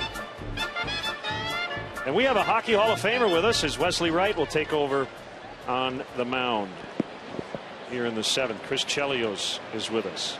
All right, this is a great example. And by the way, congratulations, Chris. First time we've talked to you since you went into the Hall of Fame. Love the jersey. Thank you very much. Great to see you as always. I was commenting that I saw your last NHL game with Atlanta on April 6th, 2010, and I said I thought it was Marty Brodeur's 600th win. You said that wasn't it. That was probably a healthy scratch. You played in the game, and it was his 600th win. Well, that just goes to show you I played too long because I can't remember. You were 48 years old at the time, and how close were you really to getting to 50? I mean, I'm sure that was a goal of yours, and you'd been able to get a couple more years. You'd have gotten there. Yeah, in all honesty, it wasn't the fact that I couldn't play anymore. It just got to the point where I had kids in college, and to me, it was worth it to be home rather than playing 10 minutes a night on the road and not be with my family. But I think, like I said, I always said I was going to quit when the tank was empty, and it was perfect. So you got everything out of your career. Yeah. There's no question. You played on some great teams. Thank you. Played for a long time. You were just a bear to play against, and I'm sure you have friends who are retired now who probably said, I am really glad you're not beating me up anymore. Yeah, well, it's good to see those guys now. It's all good. Hopefully the Chicago fans have forgot about all that Detroit stuff, but every year it gets better and better. You know what they say, time heals. So thank you, Chicago. Morris pops one down the right field line, and that'll land in the bullpen. And you mentioned your kids. Now you've got them to root for. Yeah, I got 2. We're the official Big Ten family. Me and my wife went to Wisconsin. The daughters are going to Northwestern playing lacrosse, and my son's just graduated from state, and now they're playing minor league hockey this year. So it's pretty exciting. Yeah, it's wonderful. And this is your hometown. So. It is. Yeah. So like I said, it makes it that more special. I have 3 kids here next year. My parents are still here out in the west suburbs. So I'm here a lot more than I am Detroit, believe it or not, during the summers, and then back to work with Detroit during the hockey season. 1-2 on Morse. Swing and a miss. You were here at the Stanley Cup. Yeah, there's some great pictures. Sandy, Eddie, those are great. Yeah. That's what everybody plays for right there. Yeah. Well, like I said, I'm still a Blackhawks fan. That's how I grew up watching the Hawks with my father in the late '60s, and to see what they've done over the course of the last 7-8 years in the Cups and the vibes back at the stadium, it's really special. And, unfortunately, I'm with the wrong team right now, but it's still great. Well, you're in the other conference, so it's a little easier. Helps a ton. Meeting the finals. Yeah, exactly. So Taves and Kane, I mean, what can you say about this duo? Yeah, they're different players, but it's like apples and oranges. They're both great. It's I got to know Kane obviously through the U.S. teams, and he's a special player. I watch him play in the Olympics, and his game's changed in both ends. Taves, he's like Steve Yzerman, basically. That's his hero, and he plays just like him. Yep, it's a great call. I've been amazed watching Kane, just the puck on his stick. He's like a magician. Oh. And I grew up in northern New York, and I was a Canadians fan, and you were Canadian for a time. And I don't remember, and you would be able to speak to it. LaFleur, did he have that kind of skill with the puck? He kind of chopped it up, and he took the big slapper, but no comparison with the way Kane. And then every year he comes up something different, some different move. It's amazing. I've watched him practice, trying to sauce passes from the corner over the net to a guy for a one-timer. So he'd be a globetrotter if such a thing existed. Exactly. Great comparison. 1 is ripped into right. Panic is 2 for 4. All right, I have a weird question for you. Since baseball and hockey, lefty, righty. Yeah. You're a right-handed shot. Are you a left-hander? No. Okay, because right-handers are basically taught to shoot left as a kid. So I played right-handed. I'm a right-hander. How did you become a right-hander? Well, it's a crazy story, but I was a lefty, and I still play street hockey lefty. But my dad, being the great, hard-nosed guy that he is, he bought the wrong curved sticks when I was like 10 years old and said, "You're using them." So I said, "Okay, Dad." So I turned righty and never went back. So that's why I can still shoot lefty. I can't. My left side doesn't work. I can't carry a cup of coffee in my left hand without spilling it. But it worked out. Thanks, Dad. So you obviously are strong left-handed because the idea of a right-hander being a left-handed shot is that you want the top hand, right? So you can poke check and reach into the corners with the dominant hand. I think that's the idea with a young kid because you see so many left-handed shots. Yeah, and it helps. Like my sons are both right-handed all around, but they shoot lefty. So it's just different for everybody. But it helps to have a little bit ambidextrous in you. JD, we learned something about a guy everybody watching has watched for years and years. There you go. So he was left-handed and became right-handed because his dad got the wrong stick. Oh, I'll never forget it. Coho 213s. I'm like, oh God, this is going to be hard. It's great. 1-1 on Travis Ishikawa. Now you've taken batting practice, right? I have. Okay. Yeah. How would you self-evaluate? Because some guys from other sports look a little awkward. Well, can you swing it a little bit? You know what? I played baseball growing up. I think everybody knows the story. Me and Donnie Paul went head-to-head till we were 16. But anytime I've taken batting practice here, it was usually barefoot. So I didn't fare very well. So. That one served in the left for a base hit. I've had my moments. I've hit off the wall. Old Comiskey, I hit it out there. So, like I said, baseball was my first love, to be honest with you. But again, my dad ended that career too. So, yeah. Brought you a glove of the wrong hand. Yeah, well, you guys should read my book someday. 2-on for Susak, who hit his first career homer, his second at bat tonight. I have a question. That guy, I didn't see his name, but there's a guy who looks like he's about 6'8". Oh, Michael Morris. Oh my God. Yeah, he's huge. He is a large man. Left fielder for the Giants. Did you play against Chara much? Yeah. A little bit? Yeah.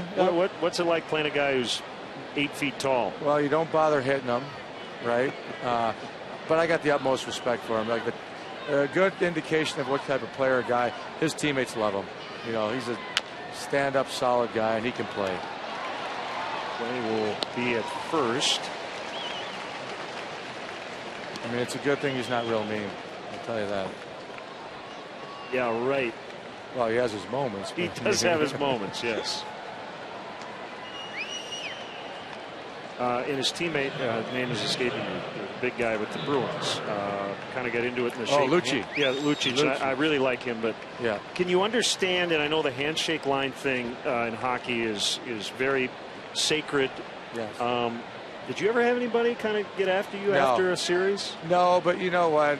The way the rules are, I can understand Lucci. It's like this guy plays the game the way you're supposed to play, and guys take advantage of it in the playoffs, like a lot of the antagonizers.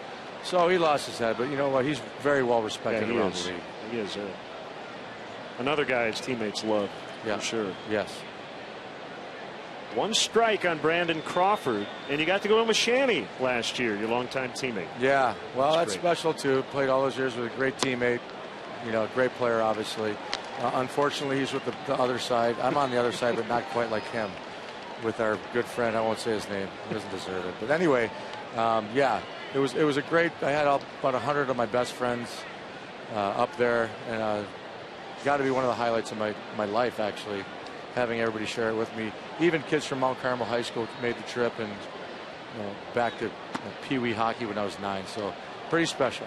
So do all the Hall of Famers come back for the induction ceremony? They do. Yeah, they do. Who was the guy that you revered that was there? Somebody maybe you hadn't seen in years. I think over the years when the Richards, when I first came, because Bob Gainey, Larry Robinson, I always said I was like going to Harvard, being brought in and breaking it with Montreal. So most of the guys were the Montreal Canadiens, and then I think I took it for granted when I got traded here, when I started, gotten to hang out with Stan Mikita, Bobby Hall, so Tony Esposito. I was really lucky to break in with these original 6 teams. Oh, no question. Gosh, all these great Hall of Famers, Gordie Howe, Detroit. Yeah, and Ted Lindsay. So yeah, now, like I said, really fortunate those 3 teams to meet all those great legends, and I would have never been the same player if it wasn't for those guys. And you are, what's the note here? 400 games with 3 teams. The only player in National Hockey League history to play 400 games with 3 different teams. Right. That's pretty cool. Yeah, I mean, like I said, I think the thing I'm most proud of is the playoff games, because I hold the record. But Nick Lidstrom was only like 6 short, and he retired and probably could have played 5 more years. So, yeah. But I don't know what that equals out to. You guys can do the math, but that's like 3 more seasons for 4 more seasons. Did you write your own speech? Well, I did until I got nervous and I just started winging it again, like I usually do. All right, well, you're going to wing it now. Time to sing the stretch. Right, Here we go, okay. Chris. Take the headset off. Time now for the 7th inning stretch, brought to you by Budweiser. Legendary Chicago Blackhawk Chris Chelios. All right, Chicago, what a beautiful night. I'm going to shout this one out to the Ron Santo family. Ron, we miss you so much. We love you. All right, here we go. A 1, a 2, a 3. Take me out to the ball game. Take me out to the crowd. Buy me some peanuts and Cracker Jacks. I don't care if I ever get back, 'cause it's root for the Cubbies.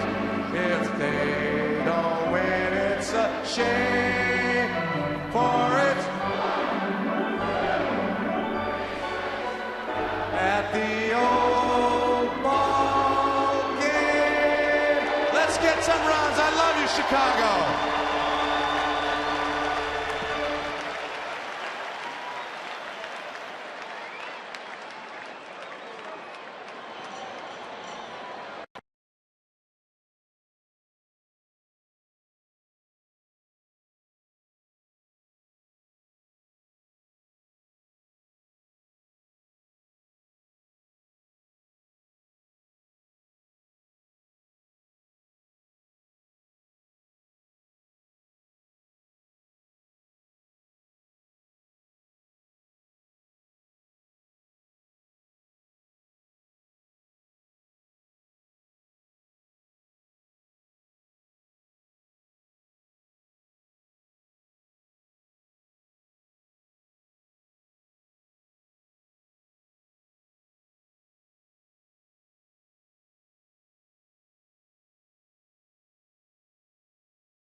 That was great.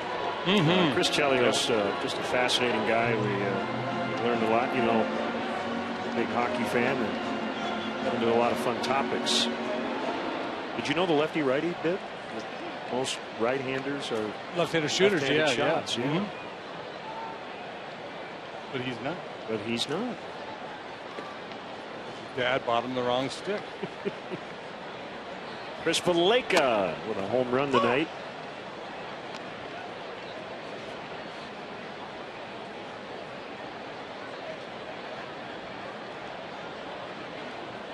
If you're wondering, Chris Chelios is 52. Looks like he could still play. Yeah.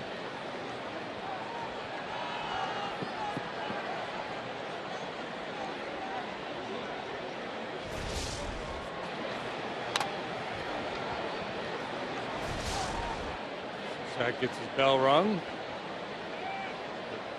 Backup catcher Hector Sanchez, possibly done for the year with a concussion.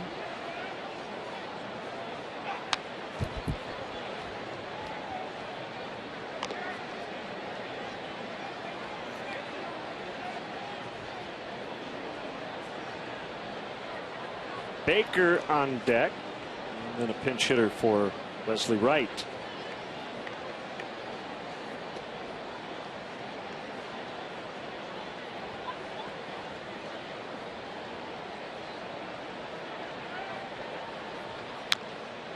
Billy Wagner, longtime major league reliever, flame-throwing lefty, was originally right-handed. Broke his arm, started throwing left-handed, and just kept doing it. Worked out pretty well.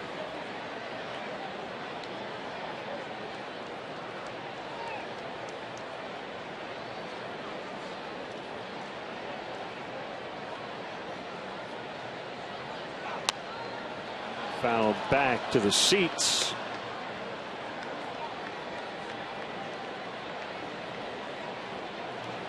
.95 pitches for Peavy on a hot night. He's had this comfortable lead to work with. He's found a fair bit of traffic. He's only had one 3-up, 3-down inning. He's had a couple innings where he's faced the minimum because of double play balls.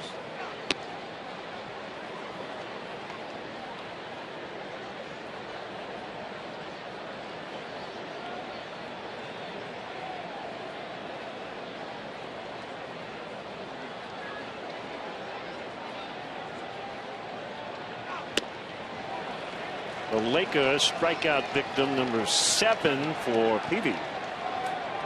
This Saturday with the Orioles in town, it's a 121st pitch. First 10,000 fans at the ballpark will receive a Wrigley Field tote bag.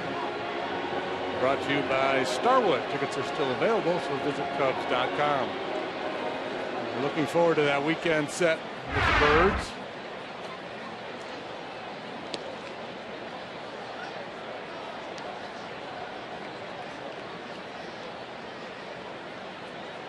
Baker 1 out of 2 tonight.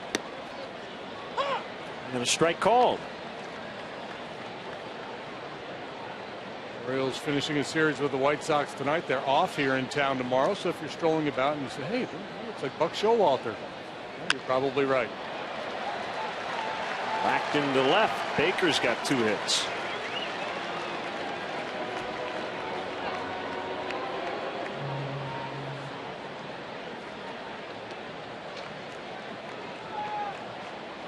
Caesar will pinch hit for Wright.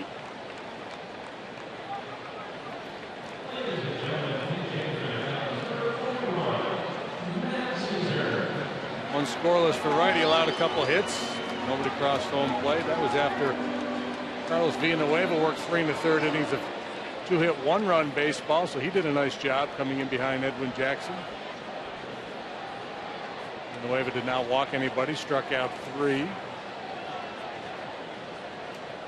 Caesar making his Wrigley Field debut as a major leaguer. Swings and misses. He's given up 10 hits now, but still only 2 runs.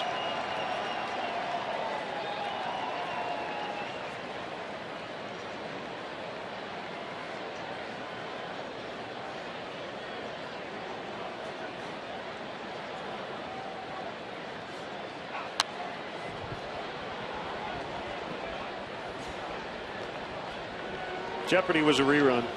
Yeah, it was. I know. So, battle of the 80s or 90s, something like that.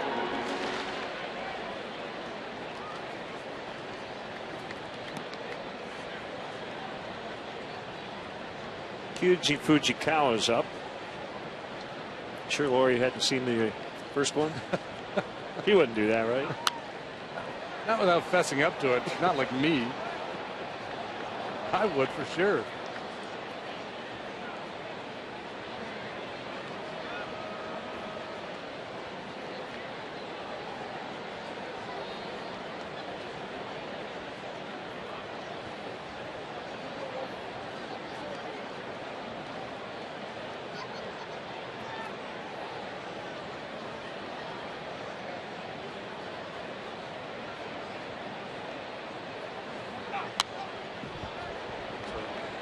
You know, based on that new knowledge that we have, the word dude, if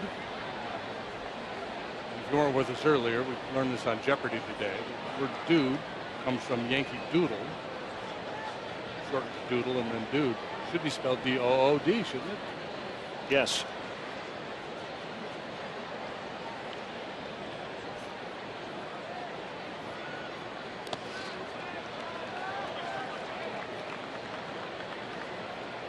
Pretty neat story involving a uniform number swap with the St. Louis Cardinals.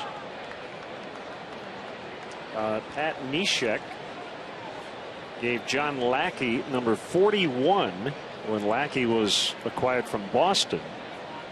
Lackey wanted to give Neshek a watch as a thank you.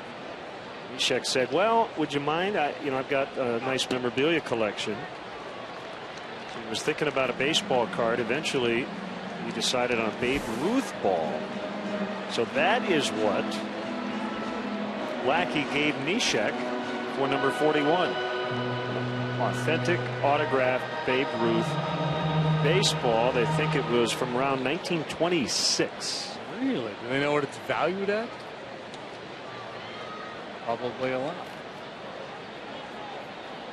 I don't know the answer to that. Probably worth a lot.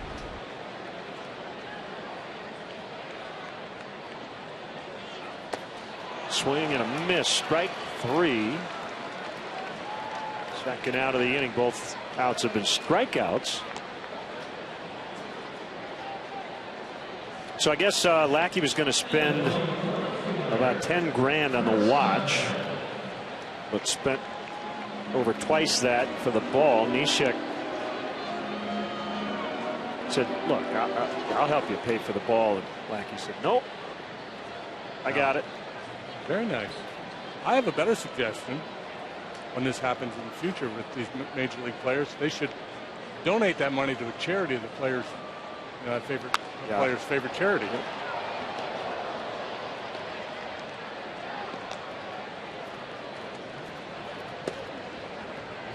I guess on eBay you can get a Babe Ruth autographed ball for $5,400. Did you collect stuff? Do you have not really memorabilia? I did a little bit as a kid. Not when I go to ballparks, I try to get some autographs. I've never been out there in the marketplace trying to buy stuff. Actually, the one thing I have collected over the years, I'll get the seventh inning guest to occasionally sign a baseball. I've got one from Chelios, I think, from it's a neat idea. Several years ago. Yeah. I think I'm going to start a the Rizzo Jedi bobblehead collection. Is it a collection if you have one? It's the beginning. Next year on Star Wars Night at the Ballpark, maybe it'll be a Javi Baez. How about this? Star Wars Lynn Castro. According to the MLB.com story, Neshek has some battle plans signed by Napoleon. Really? And claims that the Babe Ruth ball is better. I don't know. Wow. How about that?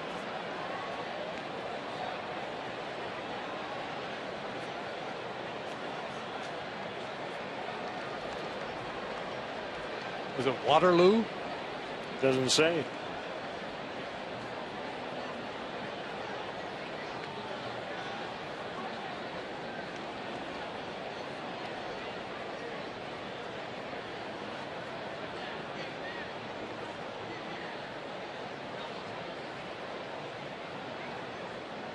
Two on Coughlin, ground ball. Panic doesn't. Dang it.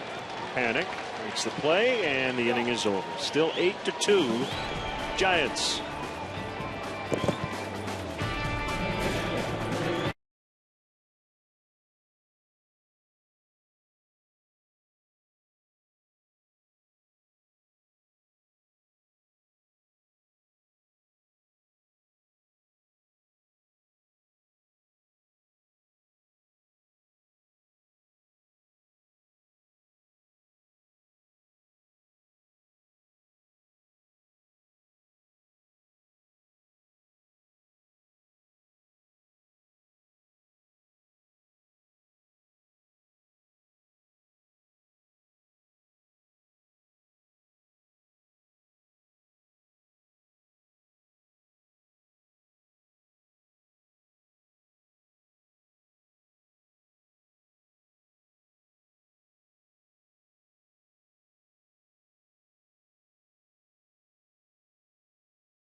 Budweiser.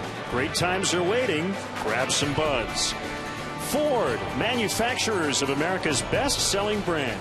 Check out our best-selling lineup at your local Ford store or online at localfordstores.com. And by Xfinity, your home for the most live sports. Matt Caesar will stay in after pinch hitting and play left field. And here's righty Kyuji Fujikawa. The comeback trail after Tommy John surgery. This is season appearance number 5. Yeah, so far, so good. Velocity has been down a little bit, but he's managed to make it work. 89 to 91 with a fastball. And split finger is probably his best secondary pitch. He's going to face Adam Duvall batting in Peavy's spot. Peavy went 7 innings. Weird night. 10 hits, 2 runs. He didn't walk anybody, though. Struck out 8, gave up the home run to Valleca.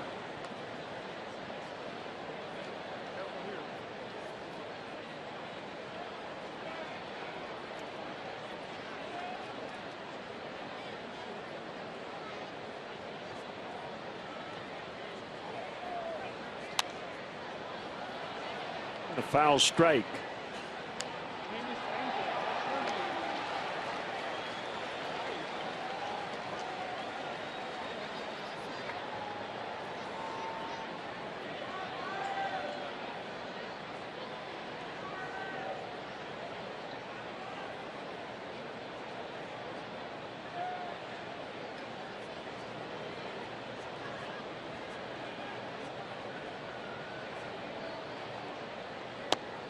Good pitch.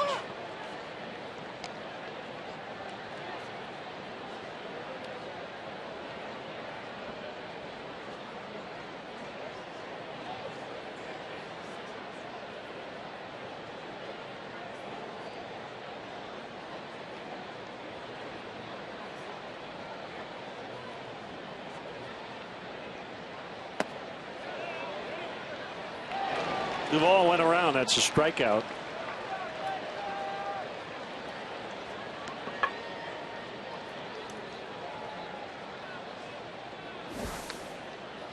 Catch all of the remaining action of the season on MLB.TV Premium, the #1 live streaming sports service. Watch every out-of-market game live in true HD on over 400 devices. Visit Cubs.com for details.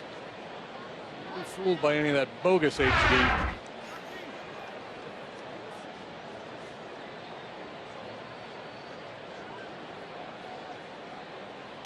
Pagan reaches out, pokes it foul. Padres up early over the Dodgers, 3-0 at Dodger Stadium.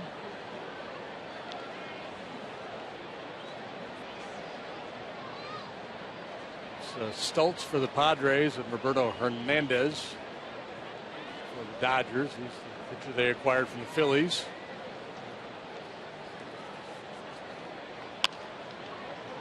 Past Fujikawa. But Baez will get the speedy Pagan. Not a lot of chances for Baez tonight out there short, but he's handled them well. And he's played a solid second base since coming up. This is his natural position, shortstop. Moved to second earlier this year at AAA Iowa. Because of the depth that the Cubs have at the shortstop position, they're pretty well stacked there.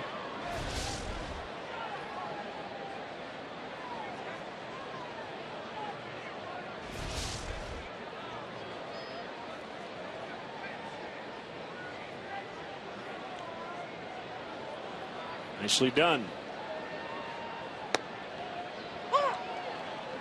Strike called on Pence. 2 for 4 with a homer, 2 runs. Orioles finished off the White Sox 4-3. Nelson Cruz, Adam Jones, Steve Pearce all went deep for Baltimore tonight. Garcia hit number 3 for the Sox. There's that good splitter.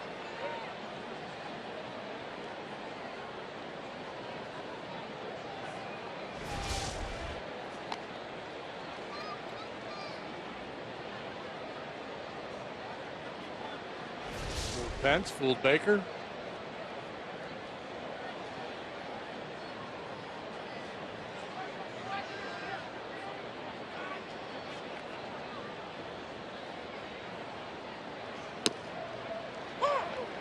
Four-seamer for strike 1 and 2.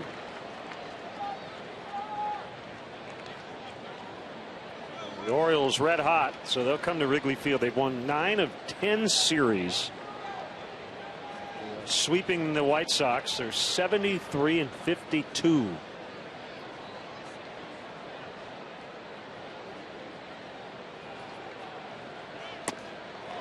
Swung on and missed to end the inning.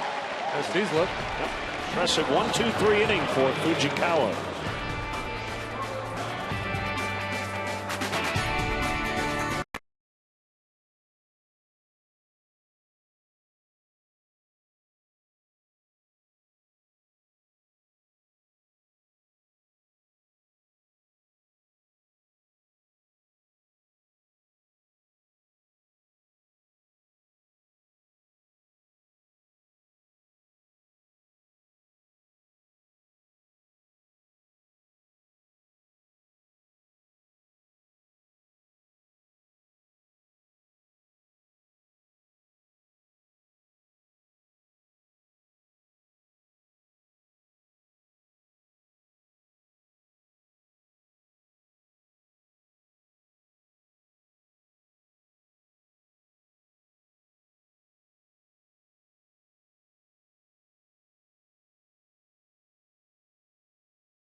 Blanco goes from left to center. Ishikawa from first to left.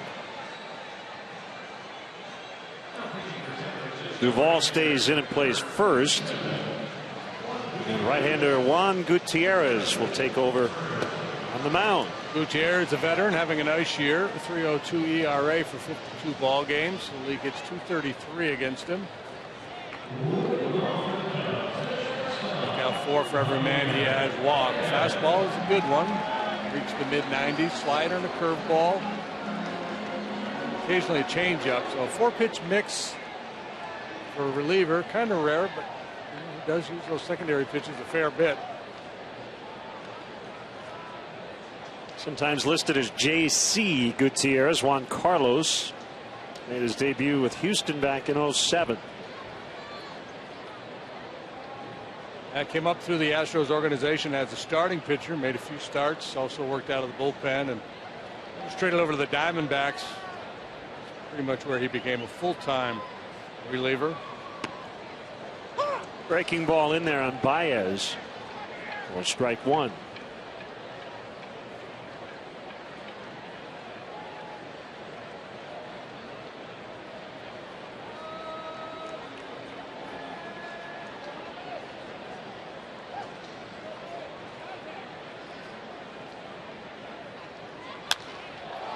The end of the bat hit high in the air, not deep at all, as Ishikawa covered some ground and made the play.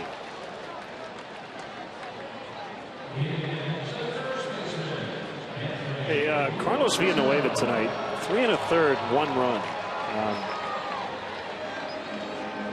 Probably will barely get mentioned in any of the game stories, but we talk about this a lot. You get a very short start. And you need bullpen help, and he gave it to the Cubs tonight. Yeah, that was really impressive. Gave the Cubs a chance to come back, and they did, have some base runners, but just weren't able to put anything together against Peavy after the Valleca home run. Way back in the second. So you wonder, right? The Cubs have been very reticent to say anything in terms of Edwin Jackson going forward, whether they would replace him in the rotation. You wonder now if it's time, if they're starting to think like it might be good for the club, good for him, just to shut it down for a while, maybe work out of the bullpen, get some opportunities for Turner. Dubront will be coming off the DL here fairly soon. It's like Dubront will start one of those doubleheader games in St. Louis. As Rizzo pops to Sandoval.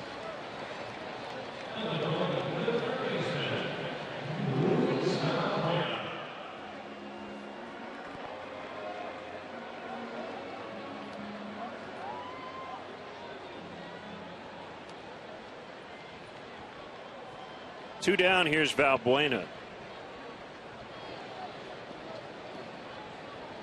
Who knows? There may be some value. Edwin in the bullpen might turn out to have a lot of success. Well, there are two parts to it when a guy's going through what he's going through. You've got the team aspect of it. It's a lot of pressure on everybody when you're not getting innings and you're behind a lot early.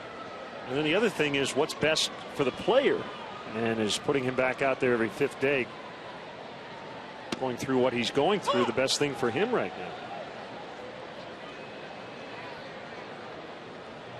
Yeah, and that's exactly the conversation that they'll be having going forward. And people would argue, well, you can't use him as a reliever. Look at it, that first inning ERA is around 8. It's a different dynamic when you're coming out of the bullpen. It's completely different than when you're making a start.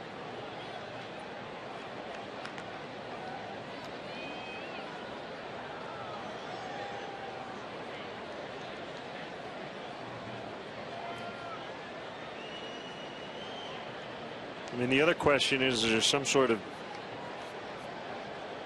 physical issue that's going on that he's not letting on about, but the velocity's there as Valbuena sends that deep to right, and it will go. Number 11 to make it 8-3.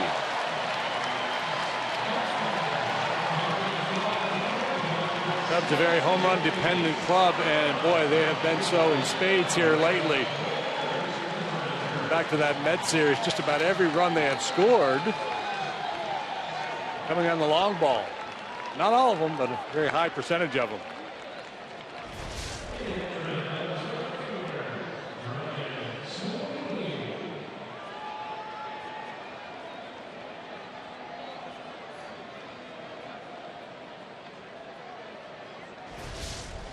A 2-out home run. Here's Sweeney. Just to finish the point, you never want your guys to be injured, but in some ways it would explain some of what's going on with Edwin.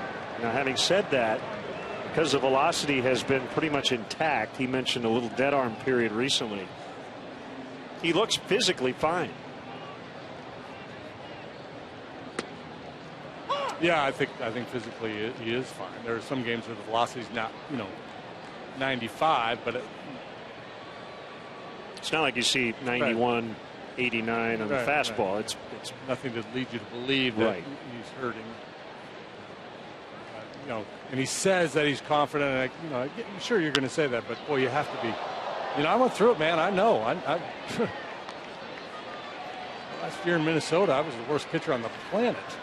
I know what that feels like. It just beats you up mentally.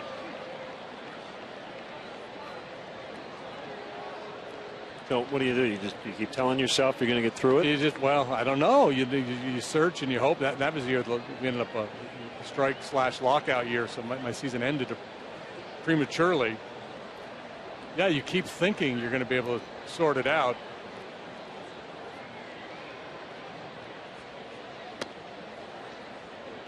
Two and two, and and that was I was never a real hard thrower like Edwin, and my stuff had diminished even more so. So my stuff was below Major League. And so, you know, it's kind of coming to the end of the line. So it's tougher with Edwin because you still see the stuff at times that should play well at the Major League level. Well, that's fair. It's a fair ball. Second time tonight Ryan's gotten caught. Maybe not going as hard as he should. Now Buena with a homer. Now 8-3 as we go to the ninth.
Ball produced by Mark Brady. Our director is Skip Ellison.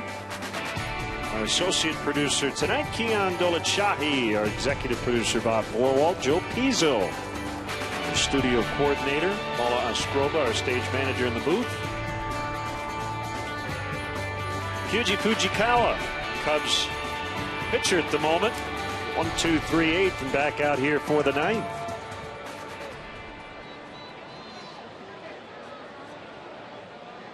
Switch hitting Pablo Sandoval. Going outside, ball one.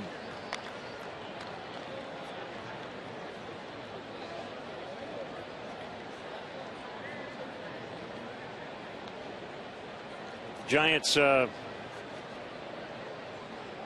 cappella quartet. What is that? I'm not sure what's going on with those guys. A little overdressed.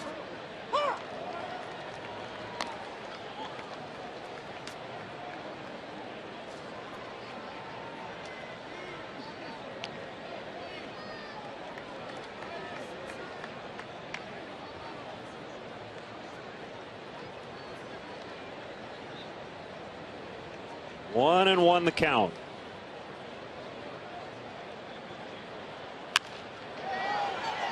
Line foul through the bullpen. Matt and Ron have been out in center field all evening long. Judd and Matt. Looks like they've hung in there pretty well.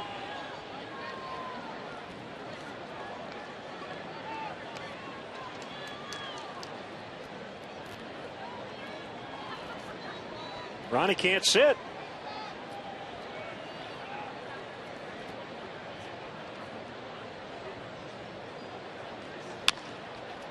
Shank to the left for base hit. So not good contact, but landed in the right spot. The Sandoval is 2 for 4 tonight with an RBI.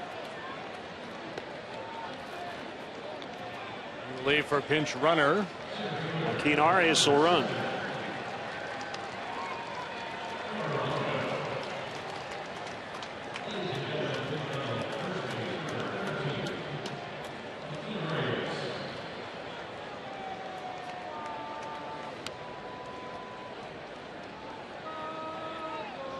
Gregor Blanco, this first plate appearance.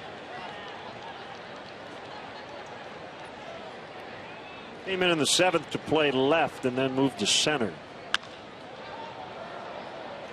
He lofts to left. Caesar is there. Arias halfway to second. He'll head back to first. One away.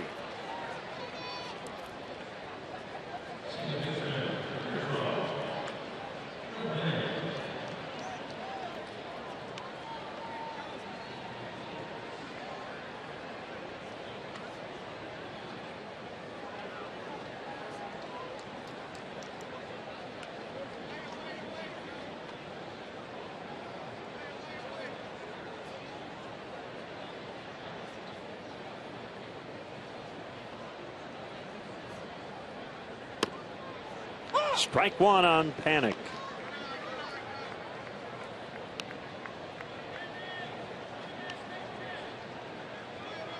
Came in hitting .419 over his last 12 games. So he has stayed hot.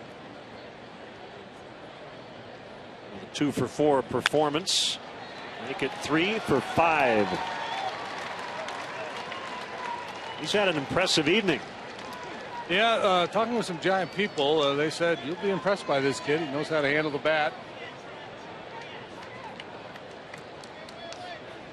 Proven to be true. You can't miss the Giant people. They're really big.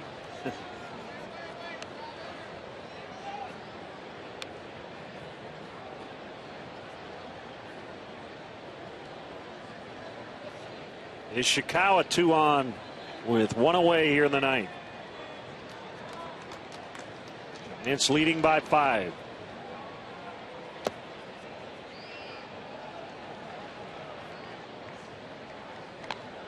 Tomorrow, Travis Wood gets the start for the Cubs.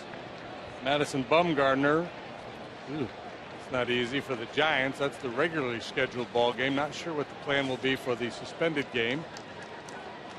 Best guess is Jacob Turner. Get the ball for the Cubs. Deep to left.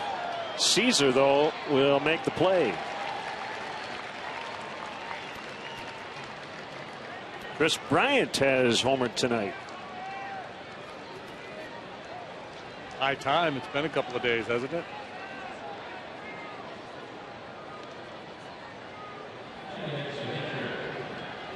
What's he up to? 41? I think so.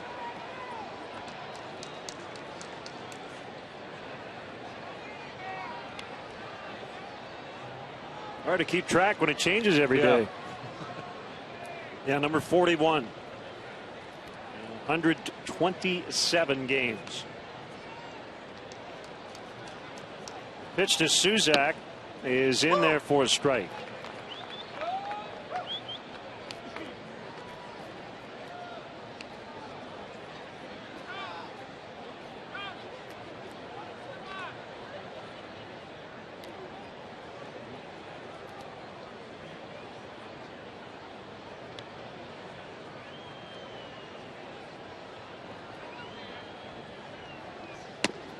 And there's been a lot of talk since Javi Baez came up about his approach and the prodigious power, but all the strikeouts.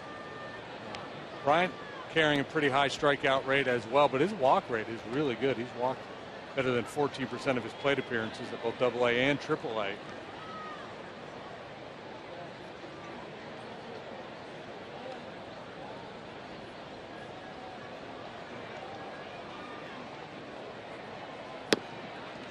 The knees, 1 and 2.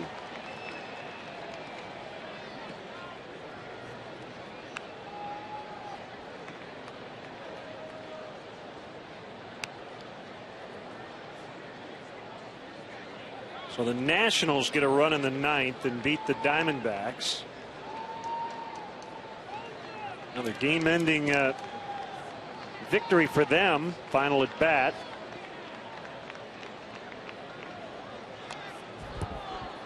Caught the handle of the bat, so that's a foul ball. Meanwhile, the Braves blew a 2-0 lead late Gave up 2 in the 8th and then 1 in the 9th. So spread now in the East is 7 full games.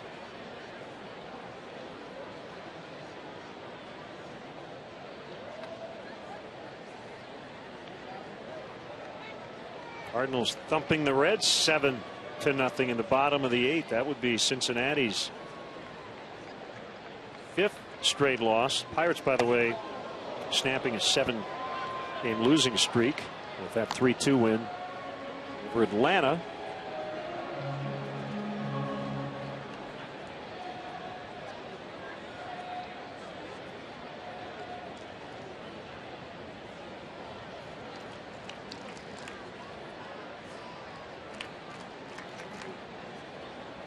Brewers lost at home to the Blue Jays today, 9-5.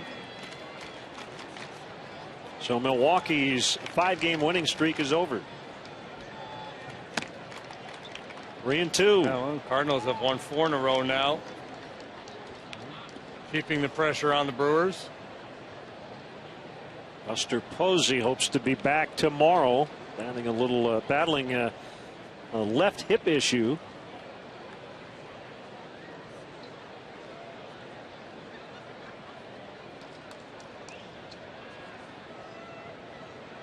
Runners will go with this 3-2 pitch. 2 outs here in the 9th.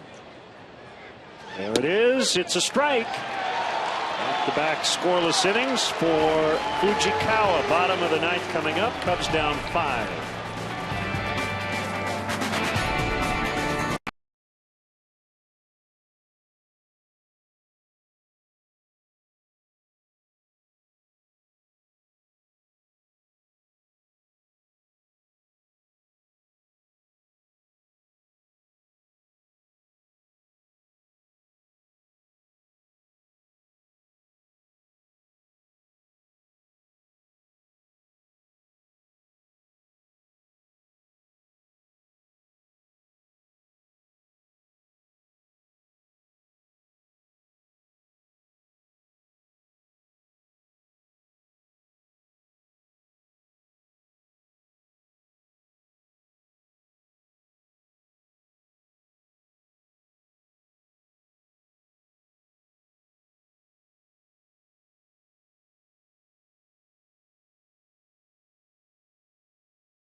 It's great to see kids here at the yard.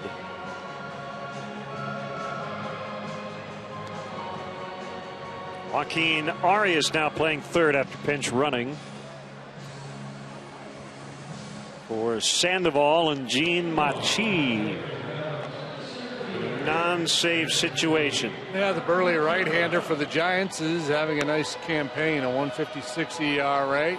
Been tough to hit, 197, but on both right and left-handed hitters. That whip below 1 is really, really good.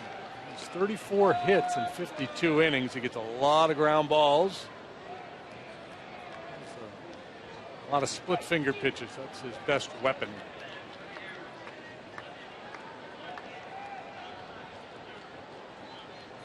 Oh, my.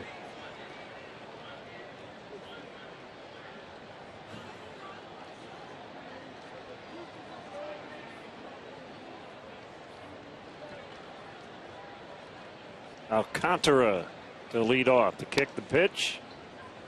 High for ball 1.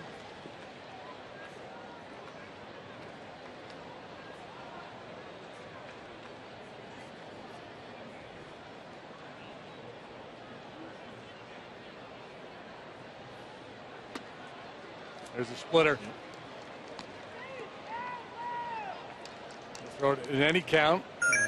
Really good weapon for him when he's behind in the count. Hitters looking for fastball and they get that. They don't recognize it. A lot of swings and misses.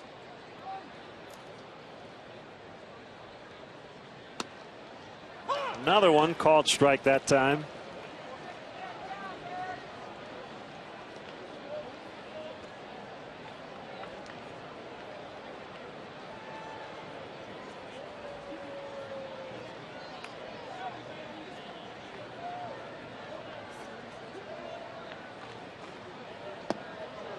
And he got him. One away. Tough night for Alcantara, 0 for 4 with 3 strikeouts.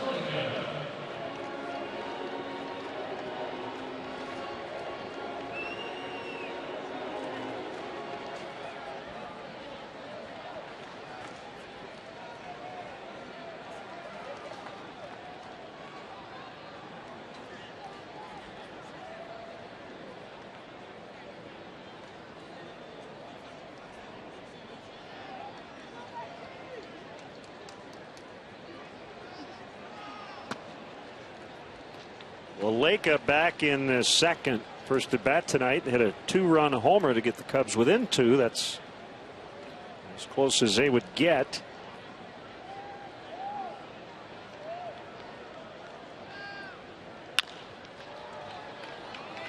A couple of bounces to Crawford.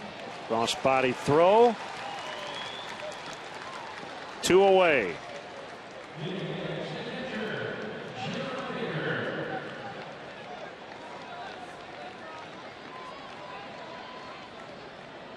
Giants win this one. The Cubs are hoping it's to earn a split in the first 2 games of this series. Cubs leading game 1 2-0. We'll start the bottom of the 5th at 4 o'clock tomorrow. And it ultimately was suspended after a Giants protest to MLB. It will be the bottom of the 5th. Yoshi Wada will be due to bat.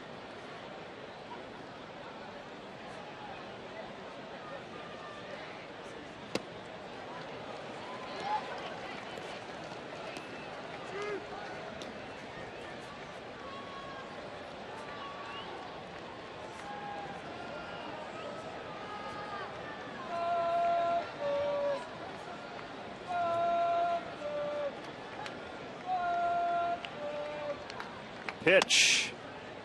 2-1.